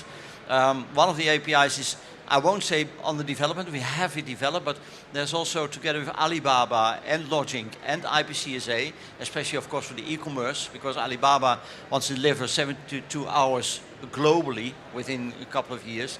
They made a gap analysis of those data elements and those event processing which were missing. And they brought it into ISO. So ISO is now defining together with us and Logic and Alibaba the standards for that. And we will incorporate the standards in those APIs for those worldwide trends. And that's not for the future, that's next year. Thank you. So Henning, are we ready? So I won't say no, don't worry. From DCSA and looking at 2020 and at low sulfur fuel, yes. But this was not a topic for us. So it's also not a concern at this moment. However, if I also add topics that we would like to tackle, we had a long discussion on our portfolio in our General Assembly with our members. I think low sulfur fuel is a first and very important step into greener shipping. But there's a lot more we can do. There's a lot more about making shipping paperless. And it will never happen 100%, but we can probably halve the amount of paper being produced multiple times. And this is something we would like to get involved with, or with the just-in-time arrival in ports. There's still a huge more in terms of carbon footprint reduction for shipping that can be done, and this is something where we would also like to get engaged. And maybe a small example that we had yesterday is, if we look at standards and carbon emissions, maybe we should come up with one standard how to define and measure the carbon emissions across all shipping lines. That would already be a step forward. And these small steps is probably what we're going to be looking for. Thank you. So I have a question for Veni. So what do shippers need in order to have a smooth start for 2020? Well, the key word is visibility, and the key word is visibility on all aspects of the contracts we sign with the carriers or with the freight forwarders. Visibility on rates, visibility on what might be happening, visibility on rates are adjusted according to disruptions in the market, which disruption and so on. Visibility not only on track and trace, but on the future of track and trace, which is estimated time of arrival of ships in the ports when we are working under a merchant haulage agreement, or in ships door-to-door when we are in shipments door-to-door when we are working on a carrier's haulage agreement. So visibility is a key word for us in all aspects. Visibility on IMO 2020, we don't have any. We hear a lot of rumors about availability of fuel, availability of scrubbers-equipped ships, availability of, I would say, equipment in the ships which have been tested with the new fuels and so on, availability of ships itself, with the Chinese New Year, with the tariff, with the war tariff war, which might have some impact on the trade at the end of the year, in order to, I would say, preempt any problem in the first quarter. So this availability is not here today, and that's why we are very much afraid of what might happen. Overcapacity, undercapacity, like 3 years ago, very high rates on the spot market, and especially on this, what's happening on the digitalization. We want to have more visibility on how all these systems are going to be interoperable, standards helping, of course, but single information. You have to understand that today we can have 6 or 7 types of information, different ones, on the arrival time of a ship in a port. If you want to equip a driver on the road on a journey from east of France to Bristol with information systems, apps, in order to help him go through the customs, go through the ports, be informed of this, be informed of that, he will need probably 9 to 10 apps on his phone. So he will have to go through these 9 and 10 apps and key in data sometimes twice or 3 times in order to go through. This is not acceptable in the long run. A lot of companies today pay a lot to have these apps, to have this information on estimated time of arrival. We go through a lot of digital freight forwarders or freight forwarders with different services, or the carriers and so on. That's too much. The big shippers can pay for that, the small shippers cannot. So they have to undergo the system. Yeah. Piers, would you like to add to that on implementation issues? There are Can you hear me? Yes. There are a range of implementation issues with the new low sulfur fuel. The first one is, will the fuel be available? What are the different types? And this is for the fuel manufacturers. There are basically two ways, well actually three ways, to manufacture 0.5% sulfur fuel. The first is to start with sweet crude, which is low sulfur crude, refine it, and you get, without any additional effort, low sulfur fuel, 0.5%. However, there's only a limited amount of sweet crude. The second way is you blend different types of fuel. You blend some 3.5% sulfur fuel with 0.1% sulfur fuel. The problem there is that in the blending, different types of aromatic and paraffinic fuels don't mix very well. And there is a possibility that if you fill up your tank with one type of blended fuel, and then in the next port, you top it up with a different type of blended fuel, there could be difficulties. We just don't know. We do know that some don't mix very well, but how that is going to work out, we're not entirely sure. What this means is that when ships refuel, they're going to have to be much more careful than they were in the past. With 3.5% sulfur fuel, it was dead easy. You just turned up, you said fill her up, and they stuffed whatever they had into your tank, and it worked. Now, with this new blended fuel, certainly in the first year, ships are going to have to be very careful with which fuel they fill up and in which port they fill up. They will need to plan in which port they fill up with how much fuel. But that's something that, yes, it's a task, but we can do it. We can work it out.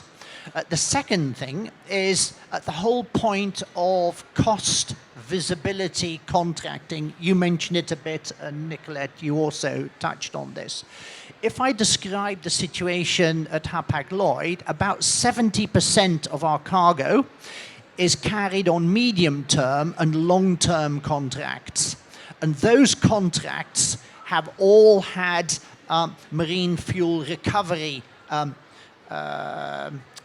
practice built into them in order to, in a transparent way, just pay for the fuel, whatever the cost was. If it goes up, it goes up. If it goes down, it goes down. And we have been to considerable efforts to make it clear and transparent how that works. The challenge is not there because for the medium and long-term contract, basically shippers have accepted this is good for the planet, this is something we need to do, and yes, there have been negotiations, but it's been accepted. And I think the other carriers have had similar experience. The challenge is the short-term contracts, which is about 30% of our business.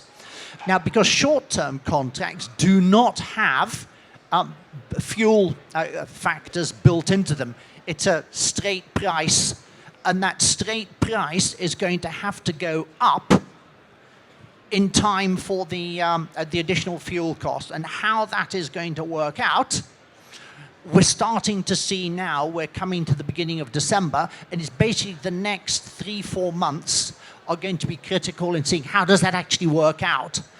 Because lying behind this is the costs.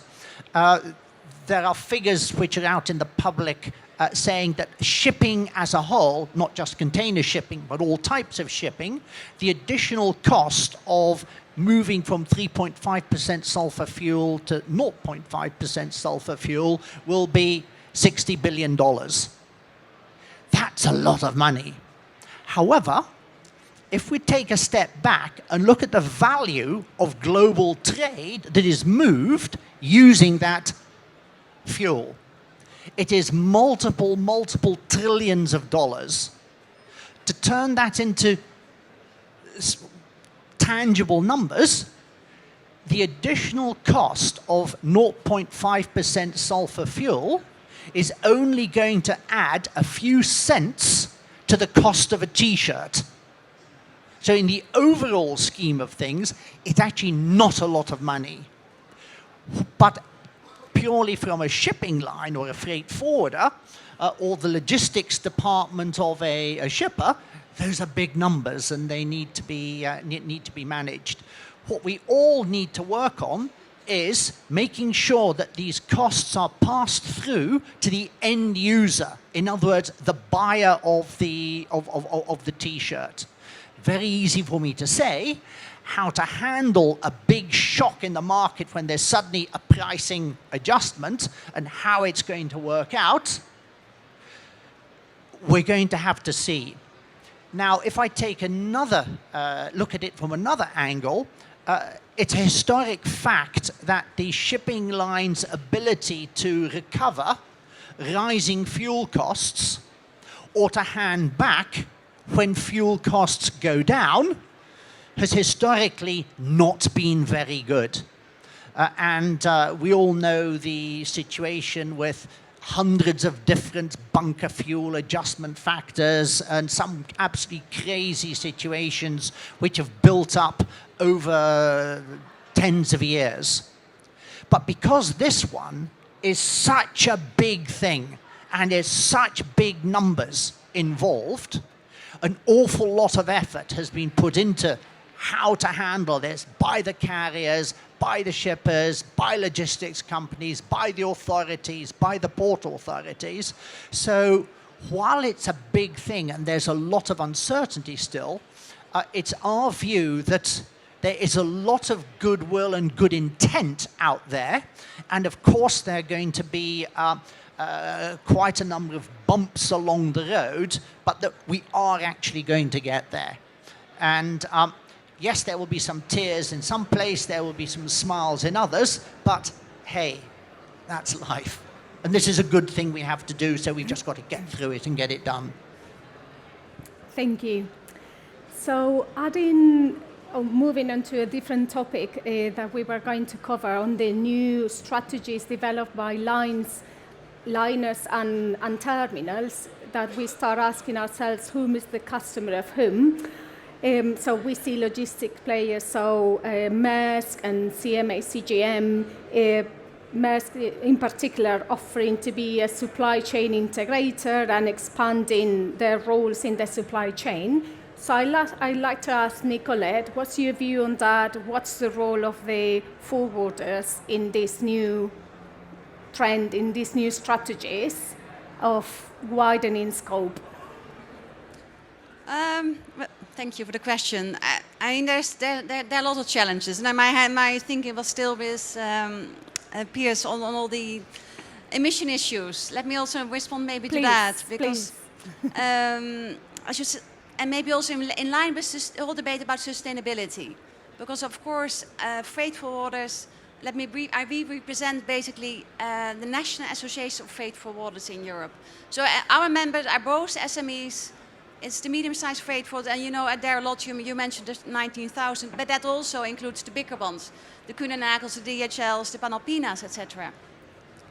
And I think everybody's sort of embracing now the idea that sustainability and that decarbonization is really key.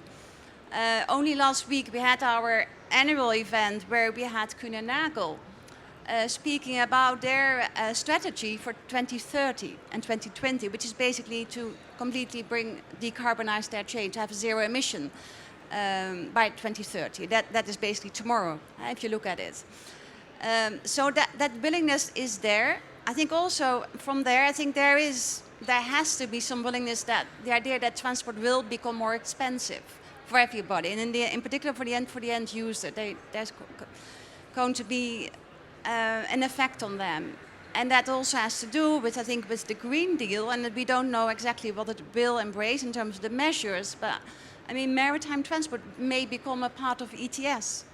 At the same time, we deal with aviation, with other modes of transport. So bringing in all those modes of transport within an ETS system or another system for bringing in carbon pricing. And that is going to be, I think, a very difficult discussion which we are going to have, not only in January next year, but this is going to move on in the next couple of years, which is, I think, no doubt.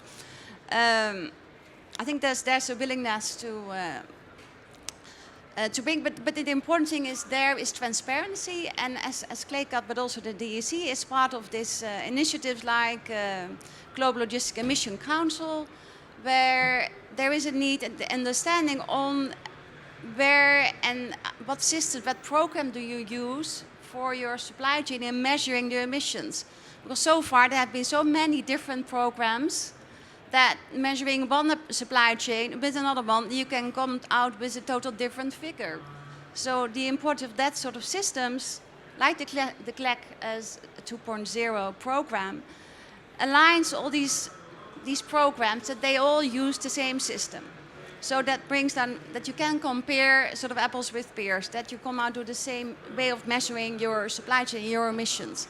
I think that from a freight forwarder perspective, but I think also from a shipper perspective and from a carrier's perspective, extremely important in standardizing that. But now I come to your real question in terms of contractual relations and the challenges. I think indeed that there are challenges for forwarders in terms of because carriers, and maybe not so much in Hapag-Lloyd, but many of the big carriers are entering the field of freight forwarders. They no longer offer port-to-port services, but they offer the door-to-door services. And they, by doing so, have more data. Forwarders, of course, they already have that data. Because they have everything. They know the supply chain door-to-door if they handle it. The challenge there is to do something more with that data that they have, in particular for the smaller ones that do not have the systems yet in place. They have the customs data, they have the hinterland data, they have basically everything. The bigger ones, the DHLs, they have their own systems. But I think that there is a need for them to, digitalize themselves more. Also, I think well, I very much appreciated your presentation, Mr. Tucker. This is something, I mean, the customer service and the need for visibility. I mean, we've been calling for that for 20 years. No, from my experience, not one carrier stood up and sort of embraced that willingness. And that, I mean, in the past, there have been so many invitations to the carriers, to the shipping lines, to work on KPIs, or key performance indicators. So far, there's always been a need to work together, to work on that performance indicators. And it's a pity that Olaf Merck is not there yet. I mean, he may arrive, maybe not. Because ITF started this program to work on KPIs. There is, again, a long way to go. It's not there from today to tomorrow, but we are already starting to identify those KPIs which are important from a customer perspective, in our case, of course, a forwarder perspective. And I think, well, reliability will agree, but exactly what we need to know, what is the most important.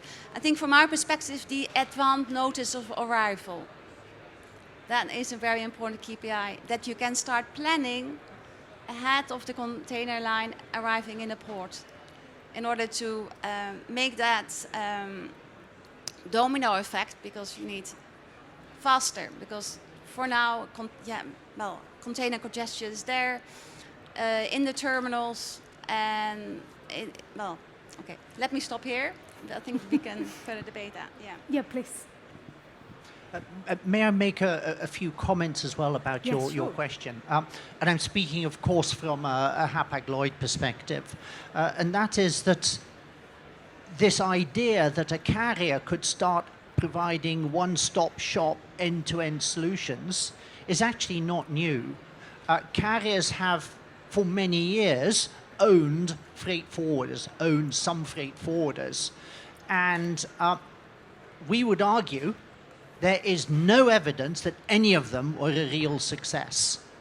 There's no evidence, if you just look at carrier-owned freight forwarders, only APL Logistics was actually a commercial success and something that really worked with customers. All the others didn't work. Now, why would that be? Why could that be?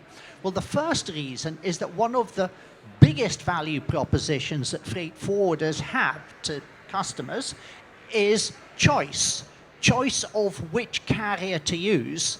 Now, if a freight forwarder is owned by a carrier, how credible is that offer that they will genuinely provide choice rather than try and secretly feed cargo to their own carrier? Question. The second point, we believe, is that the business model of a carrier and of a freight forwarder are at extreme opposite ends of the spectrum. A carrier is an asset play. You have billions of dollars of very expensive metal that you hope doesn't hit any rocks, catch fire, or sink. And you have a huge responsibility to all your shareholders to manage all those billions of dollars very carefully and conscientiously. It's about sweating the assets. Priority 1, sweat the asset. Priority 2, sweat the asset. Priority 3, sweat the asset. Whereas a freight forwarder is a capability play. It's a people play. For a freight forwarder, 65% of their costs are people, are employees. For a carrier, 4 to 5% of their costs are people. With a freight forwarder, it's all about capabilities and people and knowledge and understanding, the things, Nicolette, you were describing. And management who have been brought up and bred and know how to sweat assets, you can't sweat people in the same way that you sweat assets. So we believe carriers are just not good owners of freight forwarders. And that's why we believe that instead what we should be doing is focusing on the thing that we should really know how to do well, which is the port-to-port piece, and which is all the customer service and quality and reliability aspect that I was talking about earlier and that you mentioned. And that's why our belief is that's what a carrier should focus on. And actually we should leave the value adds of all our partners in warehousing, in trucking, in railways, in terminals, leave those to the experts who actually really know how to do that, and instead focus on working out how to work in true partnership with those in order to achieve the most important objective of all, which is to serve the customer, the shipper. Thank you for that. Please go ahead if you want to add something. I didn't hear well your questions, but I can answer on two of them, which is CO2 emissions, I think, and freight forwarding versus carriers. The question to Nicolette was on the change of business models. Yes, okay. Change of business models. So what we are looking at today, watching today, is that there is a new business which is called digital freight forwarding.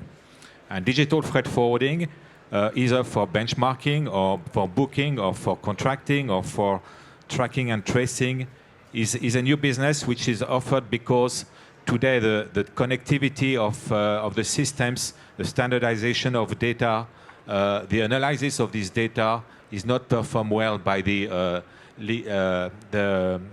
actors with a legacy like the carriers and freight forwarders. So how long will it take before the legacy players like carriers, freight forwarders, or road carriers, hauliers will have the ability to collect or offer almost free of charge data with some analytics? We don't know. But today we have to go through these digital freight forwarders to have these services. And what we are expecting is that through standardization, through platforms like cargo community systems or infrastructure platforms, and connecting these platforms together, the data, once you have of course solved the issue of property of data, value of this data, confidentiality and so on, with this data will flow more easily, and then the winners at the end will be the one with the most expertise to analyze this data and make some value on the dissemination of this data. As for the disruption with the coming CO2 emissions reduction, we expect a very large, of course, disruption, but we like to be able to influence the debate with arguments that only regulation type of measures, only market-based type of mechanisms, only technology-based disruption will not be enough. We will need all of them, and we especially need I would say, a step-by-step integration of these different mechanisms, measures, regulations. Otherwise, there will be a lot of winners and a lot of losers in these markets. I'd like to ask a question to Hans, but I think Nicolette wants to add color on this. Maybe in response to the, is that working? Yeah, the digital freight forwarder. Often they look very nice if you look at them online. They have great marketing, but of course they often miss the knowledge which the freight forwarder basically has. Freight forwarder, of course, also more and more is becoming an IT consultant. Because he has to know all the systems. There's much more complexity in logistics supply chain. But so far what we see is the digital freight forwarder is limited in its networks, whereas the real freight forwarder they have the real connections towards basically operating at a global level. Yes. Could I also comment a little about that? I remember 4 years ago, when we were being approached by, literally one a week, being approached by would-be startup digital freight forwarders, and we were being told, and I'll simplify and exaggerate to make the point, see, we are the new economy, you are an old-fashioned economy, you have to give us rock-bottom rates so that we can build up our digital freight forwarding business. We were scared because there were all sorts of examples of Uber and Amazon, etc. And we thought, is this true? Are we an old-fashioned steel and asset business? And is the future all these logistic freight forwarders, so these digital freight forwarders? And we were scared. We didn't know what, were we going to be just pushed into the back and it would only be the digital freight forwarders who'd be dealing with customers in the future? We were scared. But we held ourselves together and we resisted working with them because we thought, actually, if you have a nice shiny server in San Francisco or in Berlin or in Barcelona, it doesn't help when the trucker didn't turn up in Vietnam to collect your container, or your container is stuck in customs at the border with Tanzania, or if something has just gone wrong and you can't find anybody because all you can talk to is a server. And what is actually happening now is that if you just look over the last 5-6 years and the development of these logistics freight forward, these digital startups, what you actually see is that most of them are going bust. They are failing to build up sufficient volume. They all pointed at the hockey stick growth of the Amazons, the Ubers, the Booking.com and said, there's the evidence that we'll take over the world. The reality, now we can see, is really quite different. And the difference is partially, Nicolette, what you were talking about, of actually really understanding the customer, having the market, but secondly also, there is no substitute to having boots on the ground. Yes, you need to be able to book, but you also need to be able to handle all the exceptions. I think you will all know that on average, about 30% of shipments have an exception. Go to a digital platform, Amazon. How many times is there an exception, in other words, a problem with Amazon? 0.01% of the time. Now, 0.01% of the time, they can handle. A digital platform cannot handle 30% of the time there being exceptions, there being problems, because there's so many issues involved. So what you're actually seeing is that the digital freight forwarders who are actually succeeding, the only ones who are actually succeeding are the ones who are migrating towards also becoming real freight forwarders and asset freight forwarders. To give an example, probably the only really successful digital freight forwarder at the moment is Flexport in the US. Who knows Flexport? Can show of hands? Anybody heard of Flexport? Yeah, even Flexport, the most successful one in the world, not many people actually know about them. And Flexport have been very successful at raising a lot of money. The initial money, when they raised it, they started up, was spent on IT development. What are they spending all of the last 500-600 million that they have raised in capital from investors? They're investing it in warehousing, in other real freight forwarding assets on the ground. And all the other digital freight forwarders, I'm sorry, but I just don't see any of the pure digital freight forwarders actually being very successful. And the ones which are, it's because they're migrating towards being real. Can existing freight forwarders do a better job with having shinier servers and booking it? Of course they can. And of course the Kuehne+Nagels, the Panalpinas, the DSVs, and many other, they're working on that sort of thing.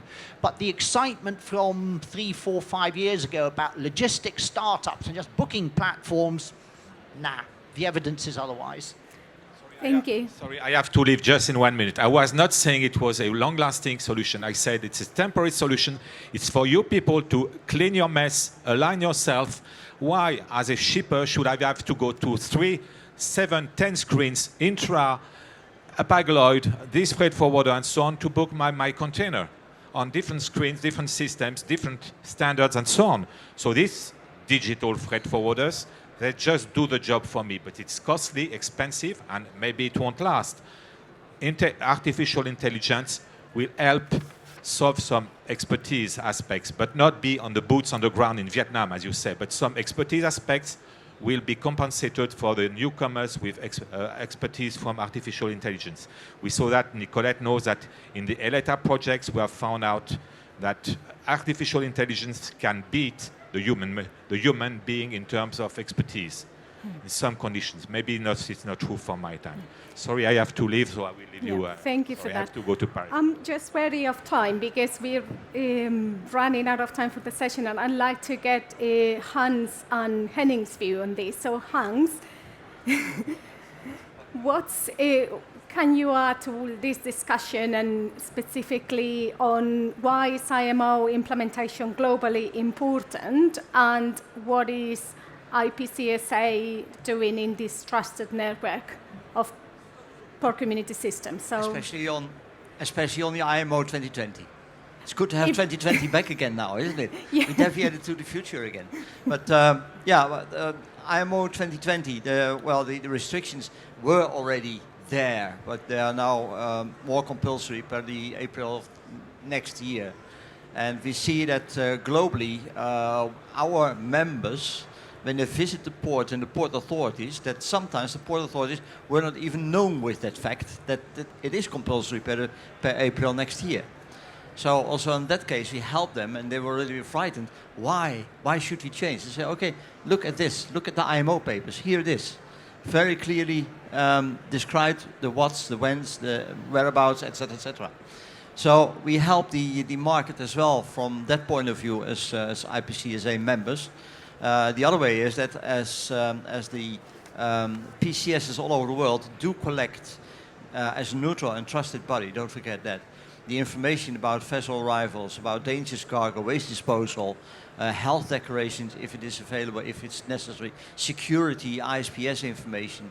They get it in on the PCSs, and it's very simple for them to, let's say, to convert it in the standard which is necessary to comply with the port authorities on their IMO level.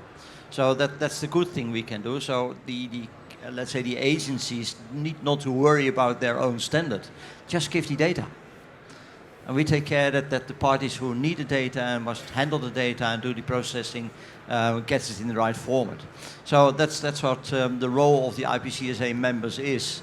It's not only having the data and convert the data and send it to the various parties necessary who need it, but it's also to help all the instances, also customs, for instance, or port authorities and the shippers and the forwarders. We help them, and we also help them in a way, and Nicolette knows that, in a way that we say, okay, have you seen that on EU level, these and these things are going to change? For instance, ICS2. ICS2 is a very important change in the near future, not only for the shipping industry, but also for the air freight and the air parcels, which is also for the forwarding agent very important. It's not only sea freight, it's air freight and so on. And don't forget that e-commerce is boosting. So there's more e-commerce coming up, so more air freight parcels, more work for the, not the digital one, but for the real forwarding agent to cope with those demands and to change their mindset, how to handle those kind of things in a good way. So that's also things we do from IPCSA, not only to our members, but also that our members inform their customers about the things that's going to happen. And the good thing is for us, looking to EU level, DG Taxit and DG Move, the UCC, where we're working very close together with Claycut as well on that level, that we can knock on our door, on the door of the governments as a non-government organization to say, look, you're looking for new legislation, you're looking for another way of processing, but have you taken into account this, this and this? And they are very happy with us these days, that from the business, they get feedback. And in the past, it was that the legislation was there and everybody had to comply with that. And now you see that they send out messages or give messages to us for review. Is this correct? Is this for the market workable, yes or no? And that's a good thing. So there's more interaction between government like the EU, also UN level, and the bodies like Claycut and IPCSA well, let's say to support the market and the government, both, as much as possible. So that's basically, we are the senders and receivers of the messages. Thank you for that. So related to standards and digitization and this transformation in the supply chain, I'd like to get Henning's view on all of that and what are the challenges? Yeah. I think the challenges are that we do not use the existing data to take the conclusions and take out the inefficiencies that the overall supply chain management has at the moment. And so this is where I see a lot of room. And I mean, Piers brought the example of that the port doesn't know the next mode of transport when they are discharging. And in the end, you can now say, okay, that's the problem of the port, but we all pay the bill. Yeah, so this results, these inefficiencies or waiting time in a port because the vessel is not arriving just in time. We are speeding there, and then afterwards we have to wait, I don't know, 4 hours until the loading operation starts for whatever reason, or the bunker barge is late. So everything is completed, but we cannot leave the port because the refueling has not been completed. Similar issues that you may see at an airport, and the topic is to share and collect the data in the most efficient way and use modern technologies, data analytics, fact-based analytics on that basis to really try to squeeze out the biggest inefficiencies one after the other to really make it more successful. And Nicolette mentioned the International Transportation Forum from OECD, and I think we have Olaf here on the stage later.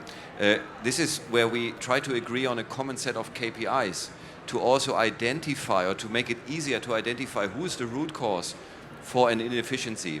And it's not to blame them, it's really to identify, to make it transparent and try to get it out of the way of everybody, because in the end the bill is shared probably across many people, it's not shared in a fair way, and we want to make it transparent and try to reduce it, or try to make the ones who are in the end responsible for an inefficiency pay a higher part of the cost they add to the value chain than the other ones. And this is where I believe common data standards can help. It's not that we're going to run the analytics, but we make it easier to collect the data, to store the data, and to enable probably then smart startups that bring that capabilities on doing that and running that analytics. And on that basis, it will also be more easier to provide transparency, what Denise was asking for. Do you feel that the challenge is more change management than technological challenges? It's half and half.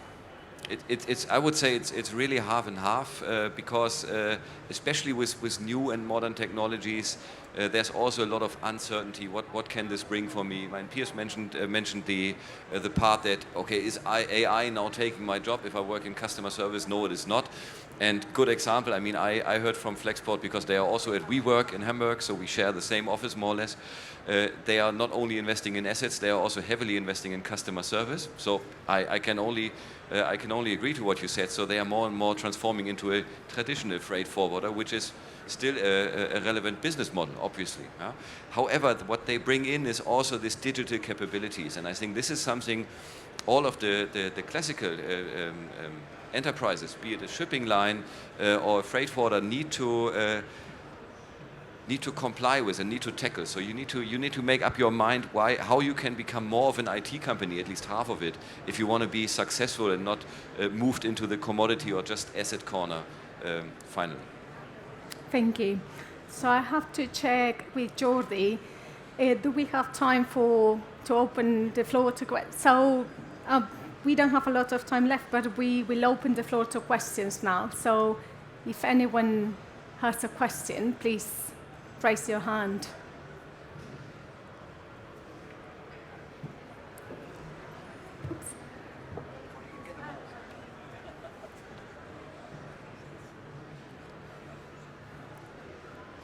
Thank you very much. Manuel Medina from SEAT.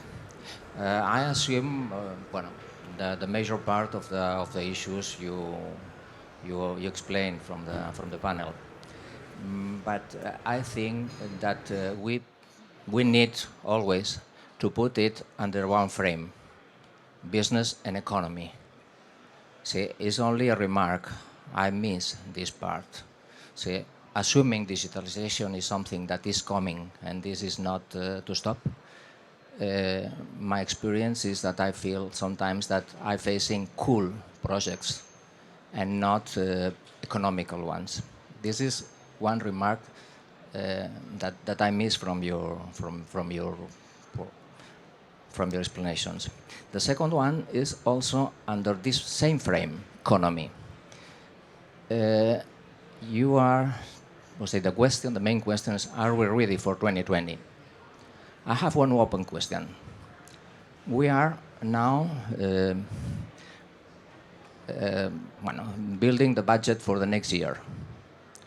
The lack of transparency of consequences in economic terms of the IMO, for me, at this moment, are completely open. I don't know how much money I must to prevent in my budget for the next year. The question to you, and perhaps to the person that can answer, how much I should prevent. Who wants to take that double question? I didn't quite hear acoustically your question, but I will try my best to answer. On the, if understood you correctly, you were saying that you're not hearing much economic arguments or economic rationale. What I have been describing, at least from Hapag-Lloyd's perspective, is firstly a belief about the way that we need to improve customer service, quality, reliability. Why do we think about that? Is because we as Hapag-Lloyd, as a company, are competing with competitor carriers, and we want to do a better job than they do so that we return money to our shareholders better than our competitors. So apologies if from our perspective, we believe we need to work very hard on that. For our shippers, why do we want to make sure we create more value for our customers? Well, for the same reason we want them to be more successful if they use our services, than our competitors' services. When it comes to your second question, which was around the budgeting for 2020, I fully sympathize with the questions you're asking. I would ask you, place yourself in the position of a carrier, which has also got to do a budget for 2020. Because everything depends on what the price will actually be for this new fuel, which up until about 4 months ago never even existed and was never manufactured. It is an uncertain world, and whenever you're budgeting, you have to make assumptions. And we have had to make our own assumptions, not in a perfect world. Our crystal ball is no better than your crystal ball. But we have to make assumptions, and we have tried to be as transparent as possible about the way we do it. That's where this MFR formula for the additional costs. I'm not sure what we could have done more to be more transparent. And that's why I struggle. I sympathize. Budgeting is difficult, but budgeting, you have to make assumptions. You have to make assumptions on the best information that you have at the time. And we have gone to a lot of effort to try and give you as much as possible. And if we haven't given you enough, then I can only say we're very sorry, and we will continue to try and do our best and do better. Thank you. We have time for maybe one more question. Hi, Daniel Olivier, Port of Montreal. My question is for Mr. Tucker from Hapag-Lloyd. What are your expectations as carrier community towards ports in facilitating the energy transition moving forward? We believe that ports and terminals have actually got a lot more important role because it's a chain. The clue is in the name. It's a supply chain. That means that it's not just one thing or another. It's how it works together. And our impression is that the way that ports and terminals and carriers work together is pretty archaic. And there are a lot of opportunities. I described a couple of simple examples, but we believe there's a lot more that they can do to work better together in order to ensure that the flow of ships, the flow of cargo, the flow of goods, and ultimately the flow of the cargo of our customers flows better and more effectively. And the second is, the key word to us is partnership.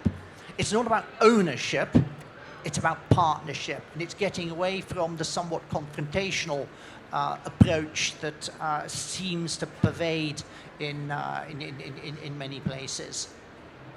Does that go some way to answering your question?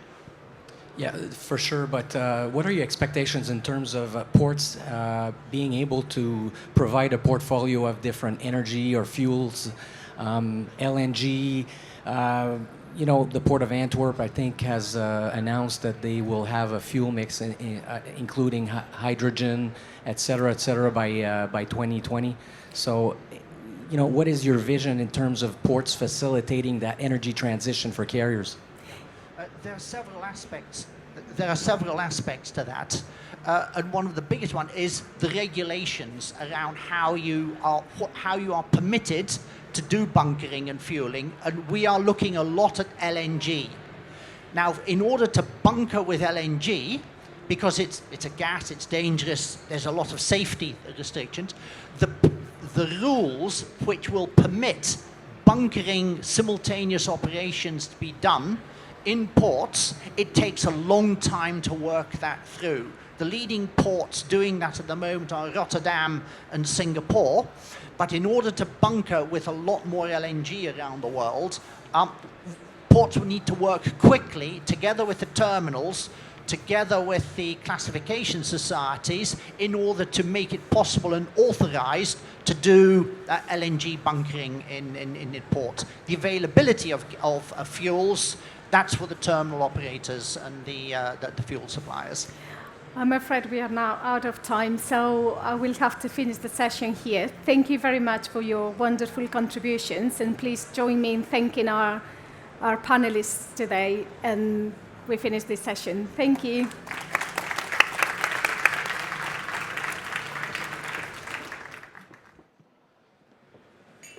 Thank you. So, thanks a lot. Thank you to the panel. Thank you to everyone for still being here. This means it's of interest, so thank you for attending the whole session. The panel is raising interesting questions, and also especially thank you to Leticia for moderating this panel. it's not easy to moderate panels with different views, so thanks a lot for your expertise on that. Thank you. Now, although we don't live in a Star Trek world yet, although I'm trying to, but not yet, logistics in the end work. So we have Olaf Merck here today. He has arrived just now because of logistics issues. But in the end, his presentation at the end of the session today is meaningful because he's going to bring us information on the past, how he was seeing smart ports and smart cities, the present, and also some hints in the future. For your reference, Smart Cities is his main presentation today. He's the administration of ports and shipping at the International Transport Forum, and he leads the work on ports and shipping, where he also works on urban development, fiscal decentralization, and public finance. Olaf holds a master's degree in political science from the University of Amsterdam, and he's a member of the editorial board of the academic journal Maritime of Economics and Logistics. He directs policy-relevant studies on the maritime transport and also on the port sector. Olaf is the author of many of the 50 OECD publications, including The Impact of Alliances in Container Shipping, something which today is really, really on fire after the block exemption regulation. So, Olaf, the floor is yours. Thank you. Yep. Thank you.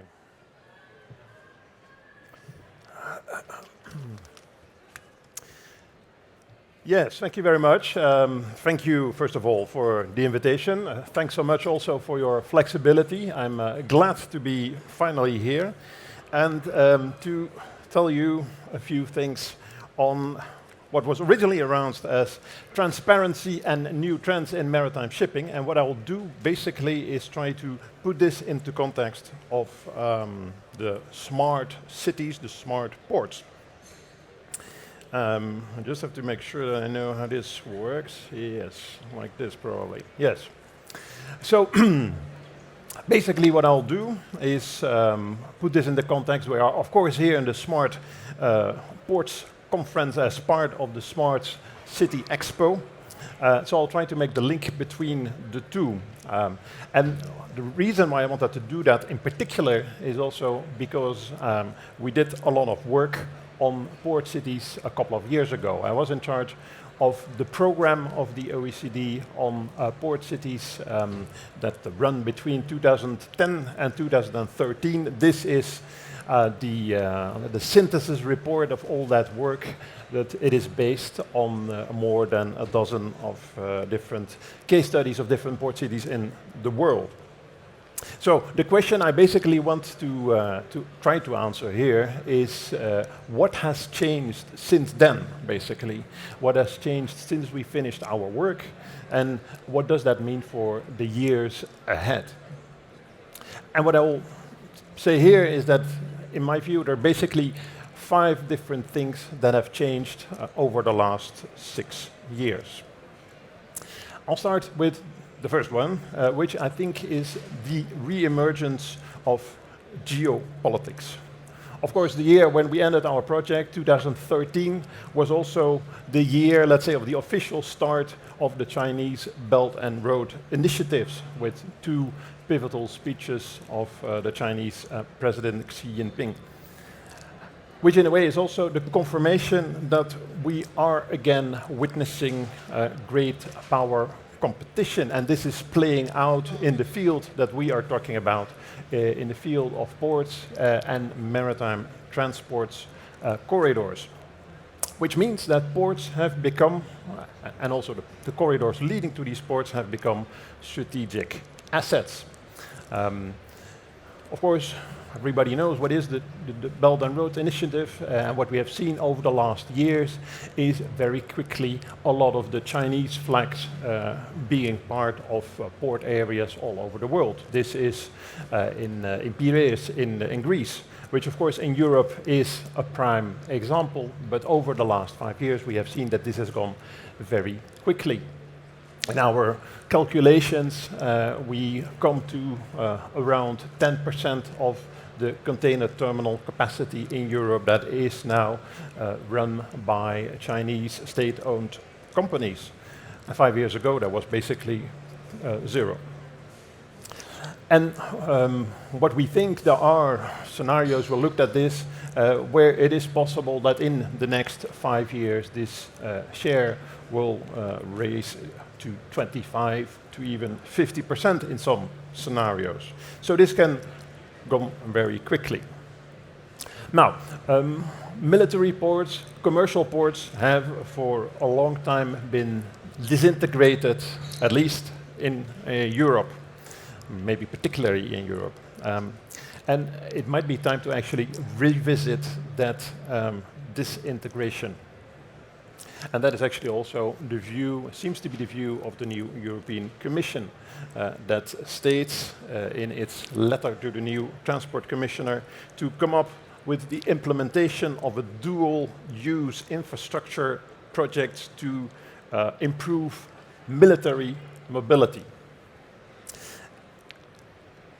There's also, in a way, this also revisits the concept that we have and the, let's say, the conceptual vision that we have of port cities as they developed. And the classical story is always, well, in the beginning, ports and cities were interwoven. There was hardly any difference, and over time, this has disintegrated, especially with the rise of containerization and container ports that became, let's say, whole new areas outside the port, outside the cities, with the challenge then to integrate, reintegrate in a way the port with the city.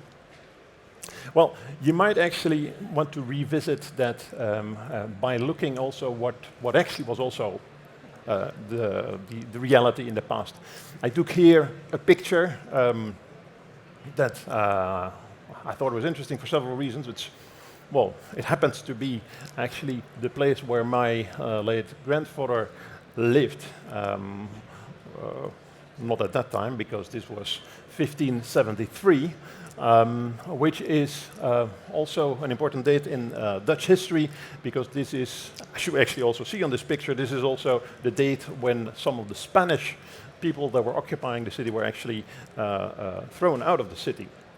That's of course not the reason why I show it here, but the reason why I wanted to show it is because it actually shows that the port and the city were not that well integrated. Actually what was there was a pretty sharp distinction between what is the port, where are the ships, and where is the city. And the reason is, of course, exactly for this reason, because it could give rise to invasions. Well, why do I show this?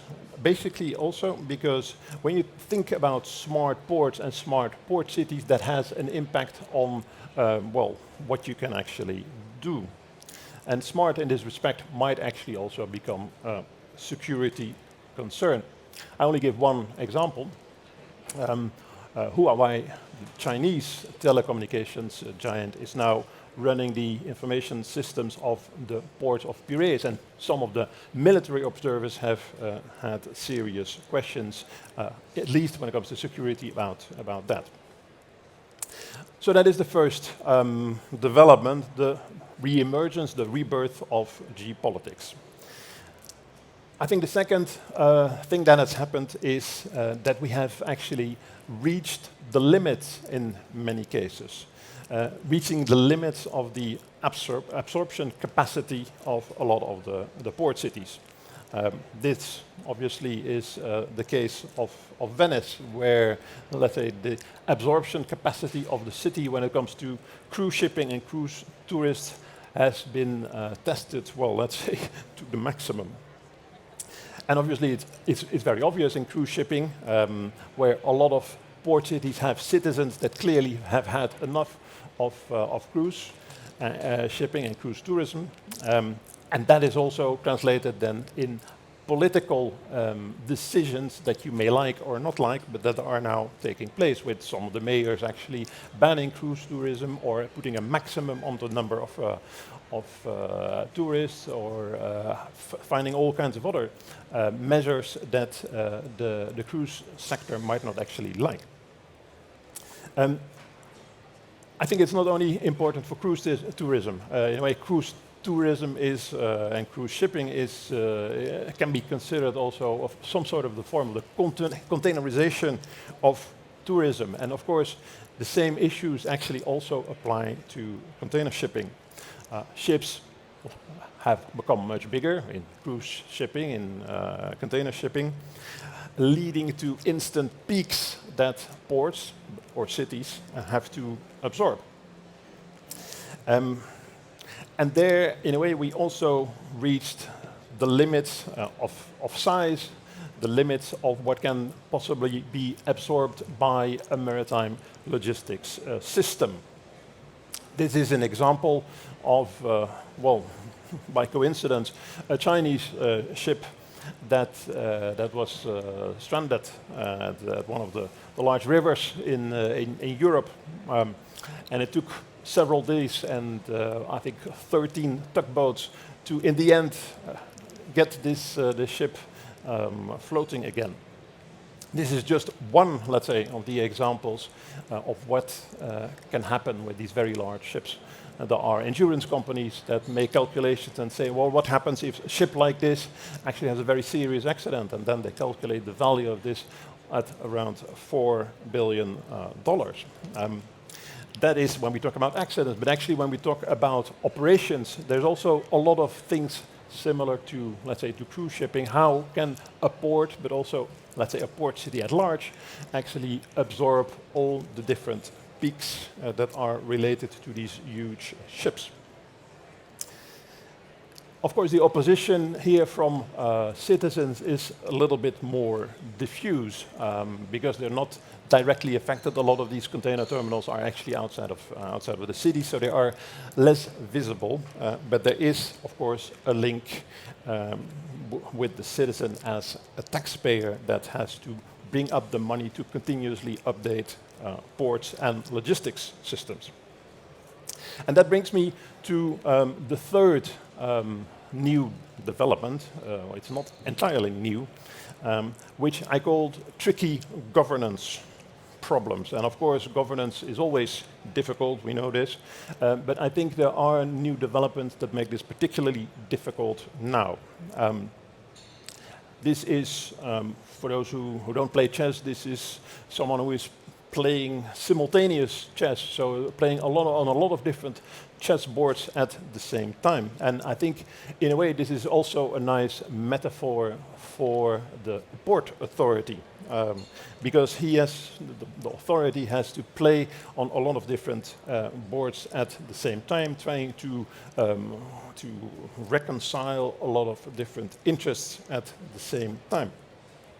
Now, what has clearly happened over the last couple of years is that maritime consolidation, the increased scale of maritime companies has disturbed, in a way, this equilibrium. So these are bigger players with more market power that can also work closely together. And you already just mentioned the impact of alliances, a report that we wrote last year, and the decision that was made yesterday by the European Commission to continue the possibility for shipping companies to work together and have a special regime. This is just to say that policies, in a way, have also facilitated that development. At the same time, what happened at the port level is the, let's say, the commercialization, the corporatization of port authorities that I think have also increased this disequilibrium. That is, a lot of the port authorities now have a mindset that becomes, let's say, closer to the sea and accommodating, let's say, the demands from the seaside, whilst at the same time sometimes also ignore the city and the political role that the city has to play.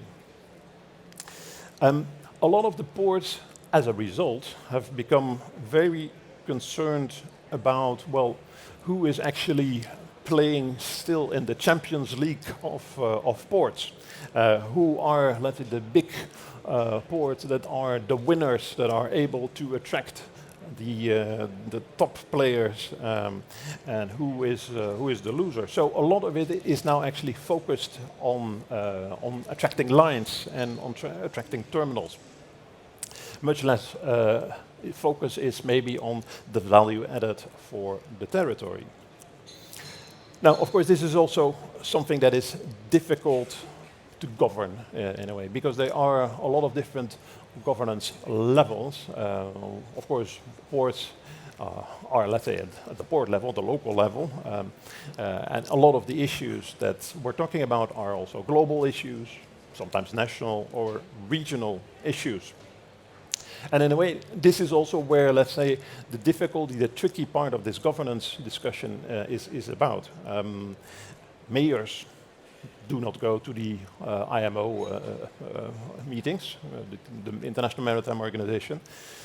Shipping representatives, well, peers, correct me if I'm wrong, but I think they hardly ever talk to cities. In many cases, there are, let's say, entities that are dependent on each other that do not seem to be talking on, let's say, on the same platforms, the same debates.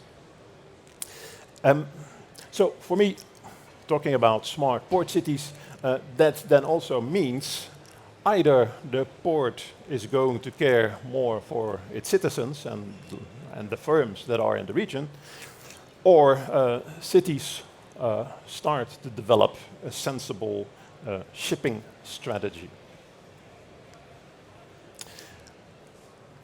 The fourth development, or the point that I want to stress is talking about, let's say, different ports than the ports that we see usually. I call this the value of small things. Because this is not a picture we often see when we talk about ports. When we talk about ports, we often see pictures of, well, an awful amount of containers, and the more boxes, the more important it seems. The point I want to make here is that we can actually also learn from a lot of, let's say, the smaller ports, actually because they are, in a way, more diverse than what we're now seeing at, let's say, the global level with all the global ports, and that all have, let's say, developed more or less similarly due to the fact that they have the same clients, and they in many cases also have the same terminal operators. So if we would have to write again our work on port cities, I think we would put more attention also to these smaller ports, because they actually have probably a lot of different interesting things that other ports could learn from. For example, how to provide value added for the territory. And then the last, the fifth development that I'd like to talk about is something that maybe isn't taking place, but then I think will probably shape the future of ports. And of course, Jordi has asked me also to give a few reflections on the future. I think this is something that we don't talk about too much at the moment, but that is probably going to be important, which is the possibility, the potential of freight shaming. That is not a word that exists, but I here do an heroic effort to make this something that people talk about a little bit more. Of course, what we have seen the last 5 years is, at the same time, the Paris Agreement, and then also the election of Donald Trump, and with it, the possible dismantling of the Paris Agreement.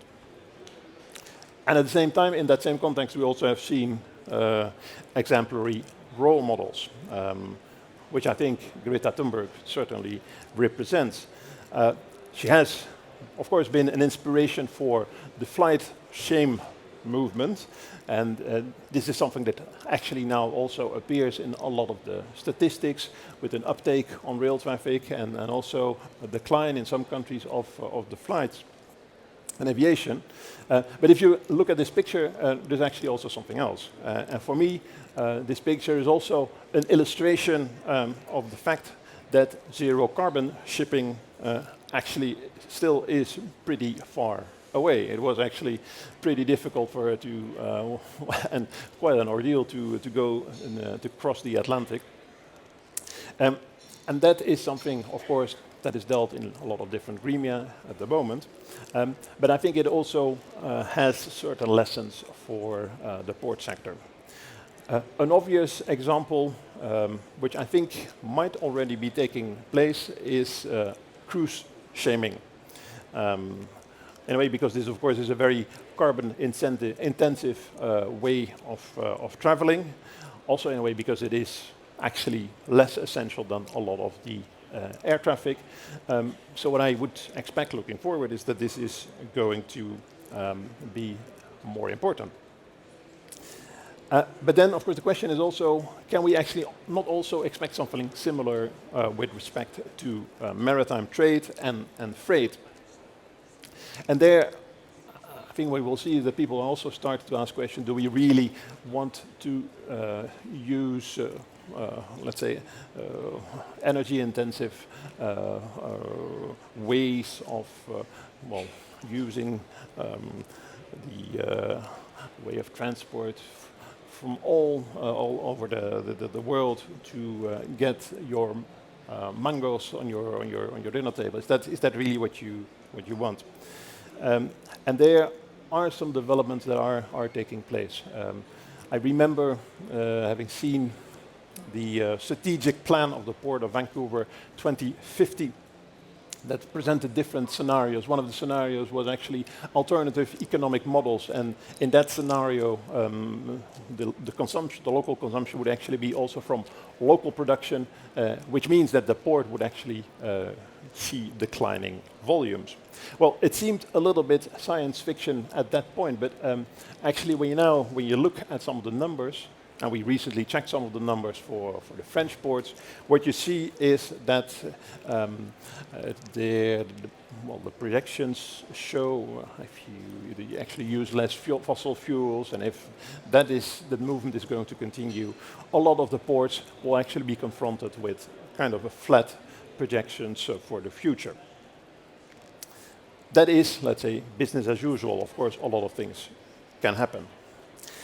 The point I want to make here is that what's happening in cities, in ports, is also shaped in a way by all our, let's say, personal, individual decisions. And this is a picture from one of the installations under the Venice Biennale. I think it's still actually on, which is called Globe. And the explanation given by the artist is the globes seems motionless, but the slightest interference changes its direction. Even a pawn on the international chessboard can propel globe, and then does the world in new or desired direction. And this is, I think, something that probably in port planning isn't taken into account that very often, that a lot of the, let's say, the smart cities are full of smart individuals, and that their behavior, in a way, their consumption behavior also determines the future of smart ports. Now, I have been asked, and I'm not sure how much time I have still. No time left. In a way, this is also where I originally wanted to stop, so that is fine. I think, what does this mean for the future? Just to recap, let's say, the 5 different challenges that, of course, we can basically shape with our own, let's say, little movements, but also more institutionally. The emergence of geopolitics. Are we going to let this happen, or are we going to make a proactive choice? The same for the limits of shipping. Do we ignore growing opposition, or is this something we actually proactively work on? Tricky governance, the same. And appreciating the small. Of course, we have to look at, let's say, the diversity of ports to see what's actually happening. And finally, the freight shaming. Also the individual decisions that we'll see what's happening in ports. So I end it here, and of course I'm open to questions if that is possible. If not, I just hand the floor back to you, Jordi. Thank you.